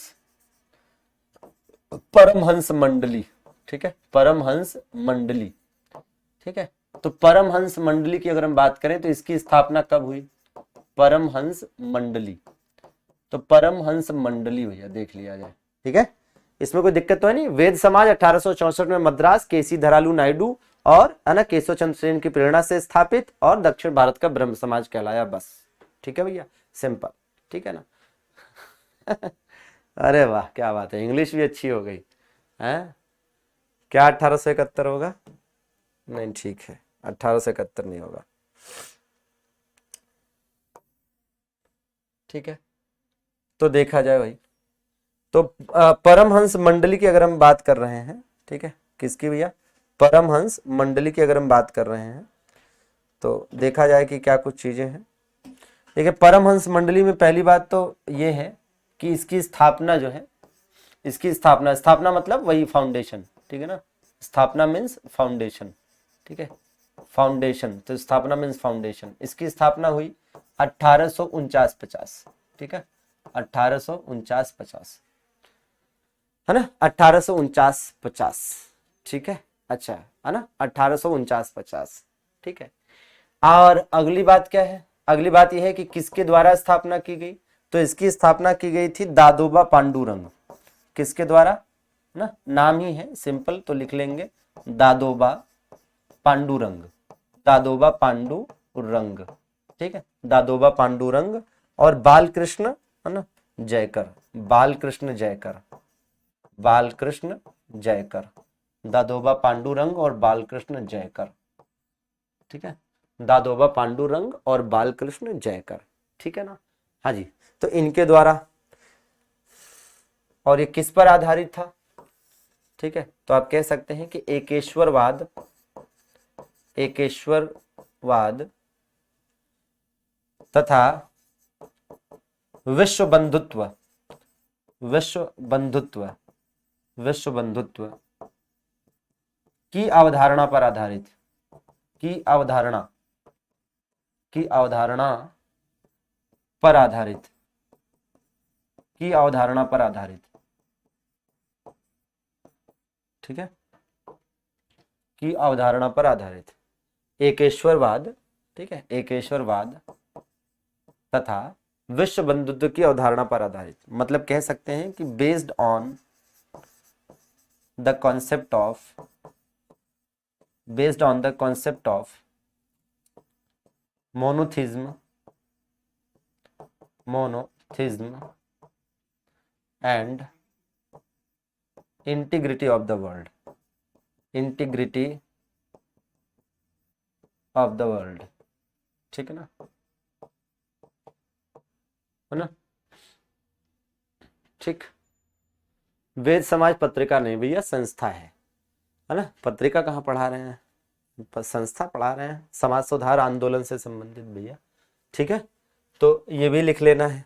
अच्छा, अब इसमें एक नाम जो है आपको बताना चाहूंगा, जो आपने कई बार सुना भी होगा, ठीक है, क्या? गोपाल हरि देशमुख का, गोपाल हरि देशमुख, ठीक है, गोपाल हरि देशमुख, ठीक है, गोपाल हरि देशमुख। अब गोपाल हरि देशमुख जो है, इनसे संबंधित पहली बात, गोपाल हरि देशमुख भाई, इनको क्या कहा गया? लोकहितवादी कहा गया, लोकहितवादी, ठीक है, तो इन्हें लोकहितवादी भी कहा जाता है। क्या कहा जाता है? लोकहितवादी भी कहा जाता है इन्हें, ठीक है, इन्हें लोकहितवादी भी कहा जाता है। दूसरी बात क्या है? ठीक है, लोकेशन लिखा तो है मद्रास, ठीक, लोकहितवादी कहा जाता है, ठीक है ना, हाँ, लोकहितवादी कहा जाता है। और इसके अलावा महाराष्ट्र में समाज सुधार आंदोलन इन्होंने ही शुरू किया, महाराष्ट्र में, महाराष्ट्र में समाज सुधार आंदोलन, है ना, समाज सुधार, समाज सुधार आंदोलन, समाज सुधार आंदोलन, समाज सुधार आंदोलन इन्होंने ही शुरू किया, इन्होंने ही शुरू किया, इन्होंने ही शुरू किया, ठीक है, मतलब कह सकते हैं कि social reform, social reform, social reform was started by him, was started by him, ठीक है, in महाराष्ट्र, ठीक है, सोशल रिफॉर्म, ठीक, तो बिल्कुल गोपाल हरि देशमुख के बारे में ये 2 लाइनें याद रखिएगा। एक तो इनको क्या कहा जाता है, लोकहितवादी। क्या कहा जाता है, एक तो इन्हें कहा गया लोकहितवादी, ठीक है, क्या दोस्तों, लोकहितवादी, ठीक है। तो एक तो इन्हें लोकहितवादी कहा गया, ठीक है, एक तो इन्हें लोकहितवादी कहा गया, और दूसरा महाराष्ट्र में समाज सुधार आंदोलन को इन्होंने ही शुरू किया, ठीक है ना। हाँ जी, तो ये भी आपको याद करने की जरूरत है और काफी इंपॉर्टेंट है। इतने पॉइंट्स आपने नोट कर लिए हैं, ठीक है।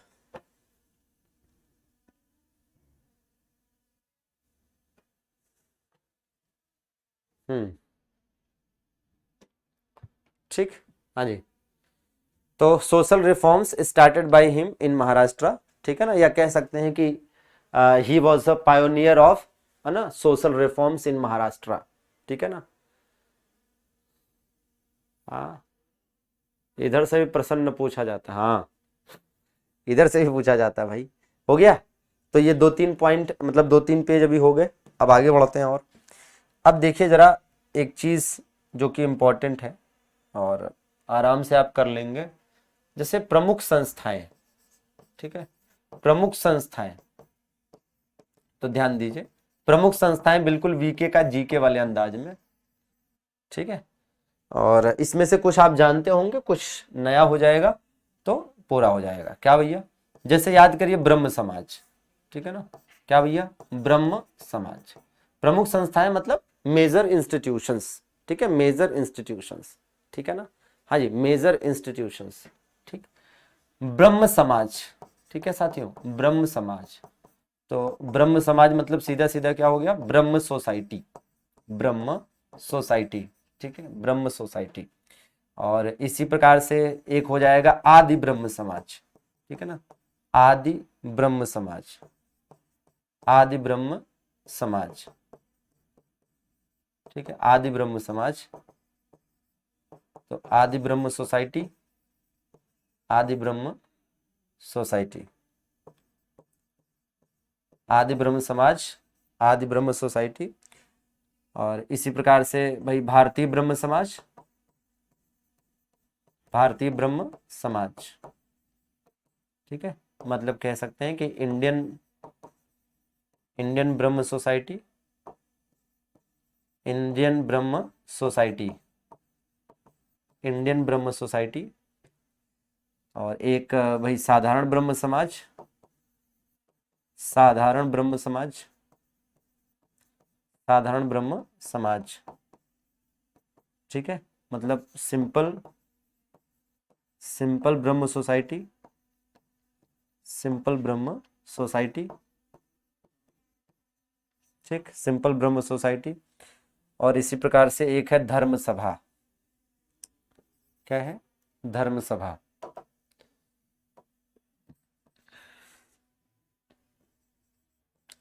धर्म सभा, ठीक है, धर्म सभा,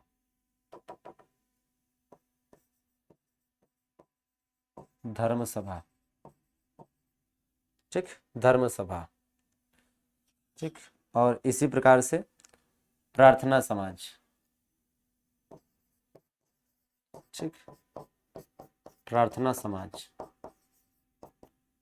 ठीक, प्रार्थना सोसाइटी,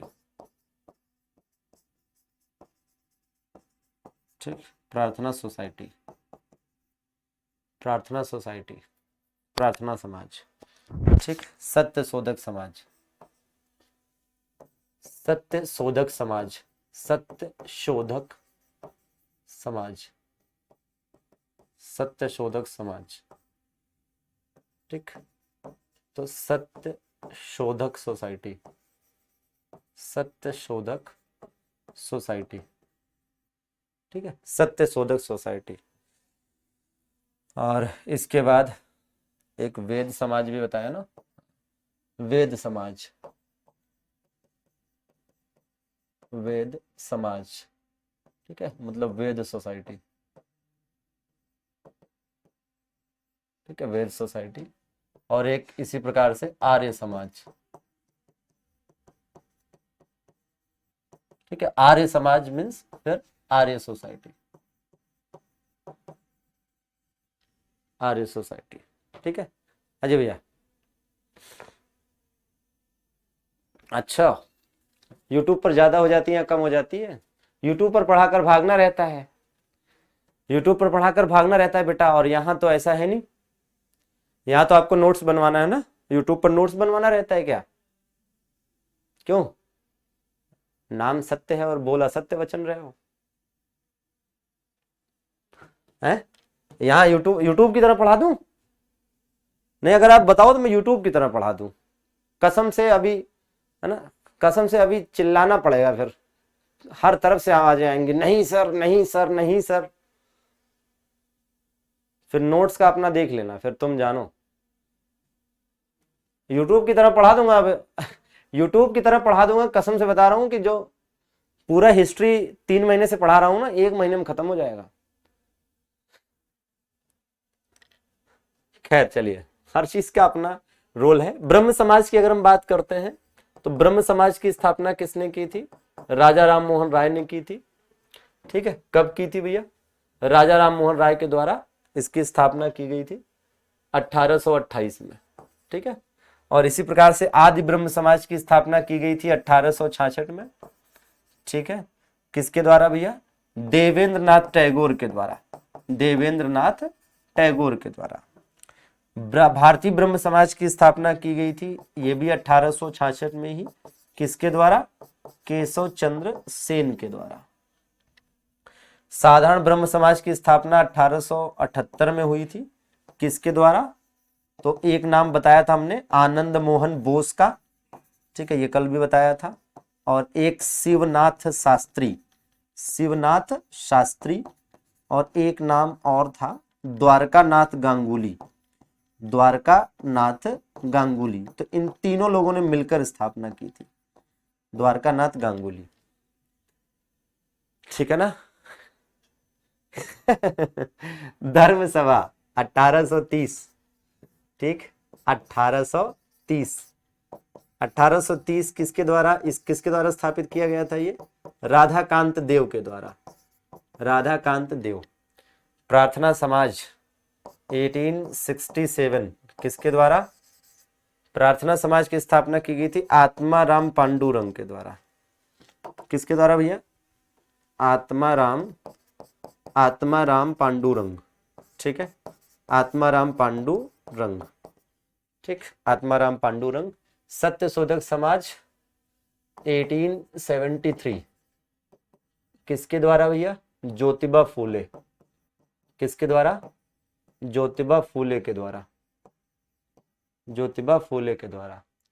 वेद समाज, वेद समाज तो ये बताया था 1864 में, केसी धरालू नायडू के द्वारा, केसी धरालू नायडू, है ना। हाँ, वेद समाज अभी बताया था ना, ये देखिए 1864 केसी धरालू नायडू, तो वही वाला है। ठीक, वेद समाज। आर्य समाज 1875 किसके द्वारा? दयानंद सरस्वती, दयानंद सरस्वती के द्वारा। ठीक है, दयानंद सरस्वती के द्वारा। ठीक है, दयानंद सरस्वती के द्वारा। ठीक, तो बिल्कुल याद करने की जरूरत है। ठीक, तो ये हो गए भैया प्रमुख संस्थाएं। ठीक है ना। अच्छा, आपका नाम गांगुली है, ठीक है भैया, शिवम गांगुली, सौरव गांगुली जैसे। फिलहाल तो ये हो गई प्रमुख संस्थाएं। ये सारी संस्थाएं एक जगह पर क्यों लिखवाई हमने, है ना। हाँ, बहुत अच्छा कर रहे हो भैया। अच्छा, रहमानी बाबा, जानते हो ब्लॉक करने में समय नहीं लगता, बहुत दिन हो गए किसी को ब्लॉक किए। चाहते हो कि तुम्हें ब्लॉक करें? नहीं ना, तो चुपचाप पढ़ लो। अगर मन हो तो 1-2 और ऐसे ही कमेंट कर लो फर्जी, है। नाम कोई भी हो, ब्लॉक तो तुम्हारी आईडी होगी, नाम चेंज करके आने से थोड़ा ना बच जाओगे। अरे मनोज बाबू, हाँ, टाटा नेक्सॉन भैया। ठीक है, देखिए, नहीं, जितनी आवश्यकता है उतना पूरा जानिए। आपको जितनी जरूरत है एग्जाम के पर्पज से वो सब बताएंगे, आप टेंशन मत लीजिए। ठीक है ना। हाँ जी, ठीक। तो ये एक जगह पर ये क्यों बताया है ये समझिए, ये इसलिए बताया क्योंकि सबके नाम मिलते जुलते हैं। जैसे देखिए ब्रह्म समाज, फिर देखिए आदि ब्रह्म समाज, फिर भारतीय ब्रह्म समाज, साधारण ब्रह्म समाज, धर्म सभा, प्रार्थना समाज, सत्यशोधक समाज, वेद समाज, आर्य समाज। मतलब ये जितने भी नाम है इसमें क्या लगा हुआ है, इसमें समाज लिखा हुआ है, ठीक है ना। इसमें क्या लिखा हुआ है, समाज लिखा हुआ है, ठीक है ना। हाँ ठीक। तो जितने भी नहीं भैया समझे नहीं, वही तो मैं बता रहा हूं कि मैं सारी संस्थाएं एक जगह नहीं लिखवा रहा हूं, मैं तो वो संस्थाएं एक जगह अभी लिखवाया है हमने जिसके नाम में कहीं ना कहीं समाज है ना। हाँ कहीं ना कहीं समाज है। चलिए सभी की शुभकामनाओं के लिए धन्यवाद, है ना। आइए और आगे बढ़ते हैं, और चीजों को पढ़ते हैं, ठीक है, और एक एक चीज को आगे लेकर चलते हैं, ठीक है। जैसे इसमें से हम बात कर लेते हैं जरा प्रार्थना समाज की, ठीक है। किसकी बात कर लेते हैं हम बात कर लेते हैं जरा प्रार्थना समाज की। तो देखो भैया, प्रार्थना समाज की बात करें, प्रार्थना समाज मतलब वही प्रार्थना सोसाइटी, ठीक है। अब इसको आप इंग्लिश में प्रेयर सोसाइटी भी कर सकते हैं, ठीक है ना। हाँ ठीक, देश का लोहा अच्छा ठीक ठीक ठीक, समझ गए समझ गए। प्रार्थना सोसाइटी, ठीक है, प्रार्थना सोसाइटी, ठीक, प्रार्थना सोसाइटी। अब है क्या कि प्रार्थना सोसाइटी के बारे में जैसे पहली बात तो आपको बताई दी है कि इसकी स्थापना कब हुई थी, 1867 में इसकी स्थापना हुई थी। 1867 में इसकी स्थापना हुई थी। किसके द्वारा इसकी स्थापना की गई थी भैया, तो आत्माराम पांडुरंग के द्वारा। किसके द्वारा, आत्माराम पांडुरंग के द्वारा इसकी स्थापना की गई, ठीक है ना। आत्माराम पांडुरंग के द्वारा इसकी स्थापना की गई। अब अगली बात यह है कि इसे प्रसिद्धि किसने दिलाई, ठीक है ना। कहां पर भैया इसकी स्थापना हुई थी, बंबई में। कहां पर, तो बंबई में इसकी स्थापना हुई थी। कहां पर, बंबई में इसकी स्थापना हुई थी, ठीक है ना।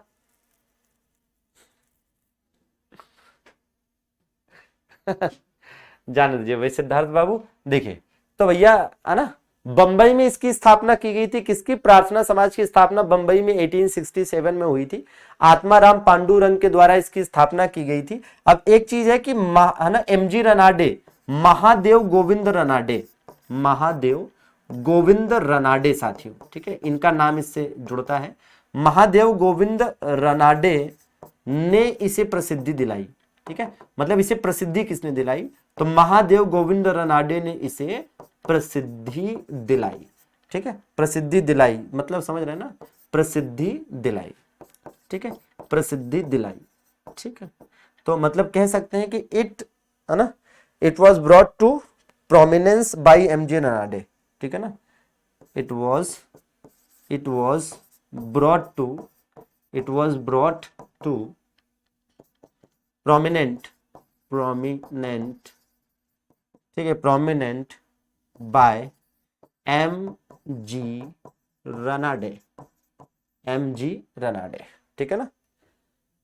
हाँ जी भैया, अरे हिंदी में लिखा दद्दा, ठीक है। तो महादेव गोविंद रनाडे के द्वारा, महादेव गोविंद रनाडे ने इसे प्रसिद्धि दिलाई। आत्माराम पांडुरंग के द्वारा इसको स्थापित किया गया 1867 में। कहां पर, बंबई में। कहां पर भैया, बंबई में। क्लियर है, अच्छा कहां पर, बंबई में।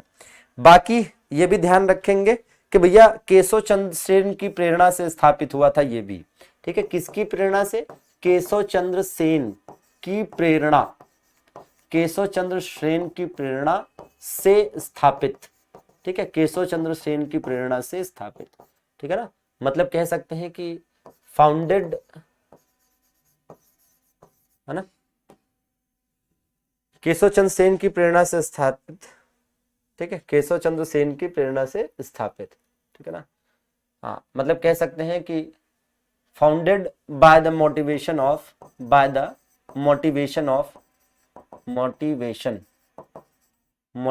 ऑफ केशव चंद्र सेन, ठीक है, केशव चंद्र सेन की प्रेरणा से स्थापित, ठीक है ना। हाँ ठीक, केशव चंद्र सेन की प्रेरणा से स्थापित, ठीक है। हाँ महाराष्ट्र में स्थापित हुई थी भैया। हाँ परमहंस मंडली की स्थापना या तो आप महाराष्ट्र कहेंगे या बंबई कहेंगे। आज के हिसाब से महाराष्ट्र, तब के हिसाब से बंबई, ठीक है ना। हाँ जी, तो प्रार्थना समाज, अरे क्यों की गई? समाज सुधार के लिए की गई। इन सब संस्थाओं की स्थापना समाज सुधार के लिए हुई, सोशल रिफॉर्म के लिए हुई। ठीक है, तो प्रार्थना समाज के बारे में ये बातें ध्यान रखेंगे। अब जरा एक चीज और आपको बता दें कुछ याद करने के पर्पज से, जैसे 1867 का ईयर लीजिए आप। 1867 ये ईयर बड़ा महत्वपूर्ण है। ये ईयर, ये वर्ष क्यों महत्वपूर्ण है ना? ये वर्ष इसलिए महत्वपूर्ण है क्योंकि आप देखेंगे कि 1867 में एक तो प्रार्थना समाज स्थापित हुआ, ये तो आपको पता ही है ना? प्रार्थना समाज स्थापित हुआ, प्रार्थना समाज की स्थापना हुई। एक बात तो ये याद रखनी है कि किसकी स्थापना हुई? प्रार्थना समाज की स्थापना हुई। ठीक है, किसकी स्थापना हुई? प्रार्थना समाज की स्थापना हुई। दूसरी बात याद रखनी है कि 1867 में ही जो वर्तमान फाइनेंशियल ईयर है, वर्तमान जो वित्तीय वर्ष है, वित्तीय वर्ष का मतलब क्या होता है? वित्तीय वर्ष का मतलब फाइनेंशियल ईयर। तो वर्तमान वित्तीय वर्ष स्वीकृत हुआ। ठीक है ना? हाँ जी, वर्तमान वित्तीय वर्ष क्या हुआ? स्वीकृत हुआ। वर्तमान वित्तीय वर्ष क्या हुआ? स्वीकृत हुआ। ठीक है ना? हाँ, तो मतलब कह सकते हैं कि प्रेजेंट फाइनेंशियल ईयर एक्सेप्टेड। ठीक है, एक्सेप्टेड। तो आज की डेट में जो हमारा वित्तीय वर्ष है क्या है? जो फाइनेंशियल ईयर है वो क्या है कि 1 अप्रैल से शुरू होता है और 31 मार्च को खत्म हो जाता है। ठीक है ना? हाँ, 1 अप्रैल को शुरू होता है, 31 मार्च को खत्म हो जाता है। ठीक है, तो ये जो वित्तीय वर्ष है ये ब्रिटिश प्रणाली पर आधारित है और 1867 में 1867 में पहली बार एक्सेप्ट किया गया, स्टार्ट किया गया, स्वीकृत किया गया, जो भी कह लीजिए। ठीक है ना? और इसी वर्ष है ना, इसी वर्ष क्या हुआ? इसी वर्ष पहली बार, first time, per capita income का निर्धारण का प्रयास। ठीक है ना? का निर्धारण, पर कैपिटा इनकम का मतलब समझ रहे हैं? ठीक है ना? हाँ, पर कैपिटा इनकम का मतलब हो गया प्रति व्यक्ति आय। ठीक है ना? तो पहली बार प्रति व्यक्ति आय का निर्धारण। और क्या हुआ इसी वर्ष? गरीबी निर्धारण का पहला प्रयास। ठीक है, गरीबी निर्धारण का प्रथम प्रयास। ठीक है ना? गरीबी निर्धारण का भी प्रथम प्रयास। गरीबी निर्धारण का भी क्या? प्रथम प्रयास। ठीक है, गरीबी निर्धारण का भी प्रथम प्रयास। ठीक, तो मतलब जो गरीबी है, ठीक है, उसको डिसाइड करने का जो पहला प्रयास है वो भी यहां पर हुआ। और ये प्रयास किसके द्वारा किया गया? ये प्रयास किया गया दादा भाई नेहरूजी के द्वारा। किसके द्वारा? दादा भाई नेहरूजी के द्वारा ये प्रयास किया गया। ठीक है, तो दोनों चीजें हैं। ठीक है, हाँ ठीक है, ये पहली बात है। It was first time when दादा भाई नेहरूजी है ना tried to decide per capita income and poverty in India. ठीक है ना? It was the first time when दादा भाई नेहरूजी है ना tried to decide poverty and per capita income in India. ठीक है ना? तो ये भी आप यहां पर मेंशन कर सकते हैं। It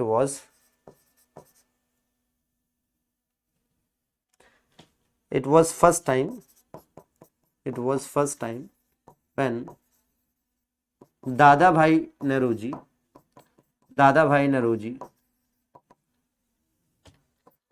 tried to decide poverty and per capita income in India. ठीक है, इन इंडिया। ठीक, ये पहली बार था जब दादा भाई नेहरूजी ने गरीबी निर्धारण है ना और पर कैपिटा इनकम मतलब प्रति व्यक्ति आय के निर्धारण का प्रयास किया। और यहां पर कैपिटा इनकम निर्धारित करके कितनी बताई गई पता है? पर कैपिटा इनकम मतलब प्रति व्यक्ति आय। तो यहां पर बताया गया प्रति व्यक्ति आय कितनी है पता है? यहां पर बताई गई कि प्रति व्यक्ति आय जो है वो है 20 रुपए। कितनी? 20 रुपए वार्षिक। 20 रुपए वार्षिक, ये बताई गई। ठीक है ना? ये बताई गई। ठीक है, तो एज इट इज आपको याद करने की जरूरत है। ठीक है, चलिए एज इट इज इसको याद कर लेंगे और फिर हम और आगे बढ़ेंगे। ठीक है, हो गया? ठीक, नहीं, सभी समाज के उद्देश्यों की आवश्यकता नहीं है। ब्रह्म समाज के केवल उद्देश्य याद रखिएगा, जो कि पेपर में पूछा भी गया है कि ब्रह्म समाज का उद्देश्य क्या था। तो ब्रह्म समाज का मुख्य उद्देश्य था एकेश्वरवाद का प्रचार करना तथा समाज में व्याप्त विभिन्न बुराइयों को दूर करना। और मोटी मोटा, मोर और लेस, आप समझिए जितनी भी संस्थाएं थी सबका उद्देश्य था समाज की बुराइयों को, कुरीतियों को दूर करना, समाज सुधार करना। सिंपल है, ठीक है ना। आगे चलिए आगे बढ़े। अब इसके बाद जरा हम बात कर लेते हैं एमजी रनाडे की। किसकी बात कर लेते हैं भैया? अब हम बात करेंगे एमजी रनाडे की, ठीक है। एमजी रनाडे इंपॉर्टेंट है ना भाई, फिगर है, इंपॉर्टेंट एक तरह से पर्सनालिटी है, तो इनके बारे में जानना ही चाहिए। इनको क्या कहा जाता है? महाराष्ट्र का सुकरात कहा जाता है। महाराष्ट्र है ना का सुकरात कहलाए, महाराष्ट्र का सुकरात कहलाए, ठीक है ना, महाराष्ट्र का सुकरात कहलाए। एक बात तो याद रखना है, ठीक है ना। Also known as Socrates of Maharashtra, ठीक है ना, मतलब कह सकते हैं क्या, सोक्रेटिस ऑफ महाराष्ट्र, ठीक है, महाराष्ट्र। तो महाराष्ट्र का सुकरात इन्हें कहा गया। क्या कहा गया? महाराष्ट्र का सुकरात, ठीक है ना। हाँ ठीक, महाराष्ट्र का सुकरात कहलाया, ठीक है। दूसरी बात, इन्होंने एक बुक भी लिखी, और इनकी जो बुक थी, इनकी बुक का नाम क्या था? एक आस्तिक की धर्म में आस्था। एक आस्तिक की, एक आस्तिक, ठीक है, एक आस्तिक की धर्म में आस्था, एक आस्तिक की धर्म में आस्था, ये इनकी किताब का नाम था, एक आस्तिक की धर्म में आस्था, ठीक है ना। बिलीवर्स, ठीक है, a believer's faith, a believer's faith in religion, a believer's faith in religion, ठीक है, a believer's faith in religion. सुकरात क्या होता है? ओ माय गॉड, सुकरात एक महान दार्शनिक थे, है ना। सुकरात यूनान के एक महान दार्शनिक थे।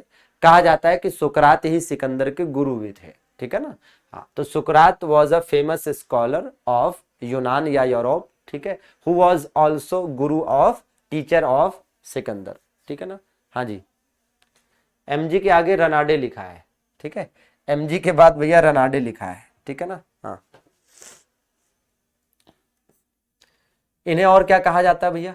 पश्चिम भारत में, पश्चिम भारत में, पश्चिम भारत में सांस्कृतिक पुनर्जागरण, पश्चिम भारत में सांस्कृतिक पुनर्जागरण, पश्चिम भारत में सांस्कृतिक पुनर्जागरण के अग्रदूत कहलाए, ठीक है। तो इन्हें क्या कहा जाता है?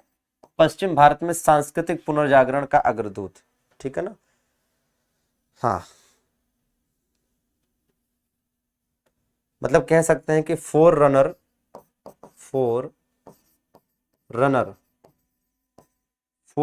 ऑफ द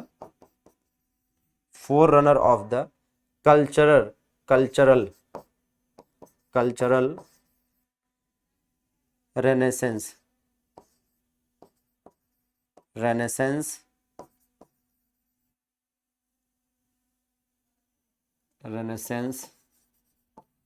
ठीक है, इन पश्चिम भारत में ना, इन वेस्ट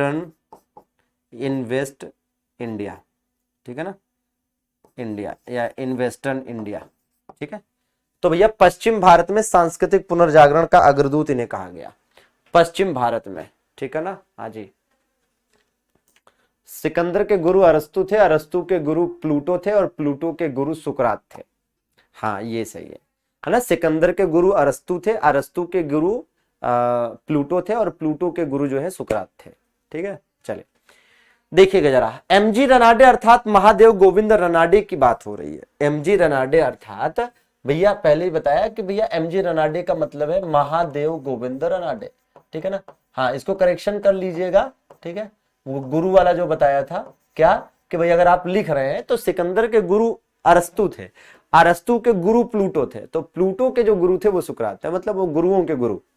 खैर, तो देखिए हमने कहा महाराष्ट्र का सुकरात कहा गया, तो जिस प्रकार से सुकरात काफी विद्वान थे, स्कॉलर थे, दार्शनिक थे, वैसे ही महाराष्ट्र में एमजी रनाडे हुए।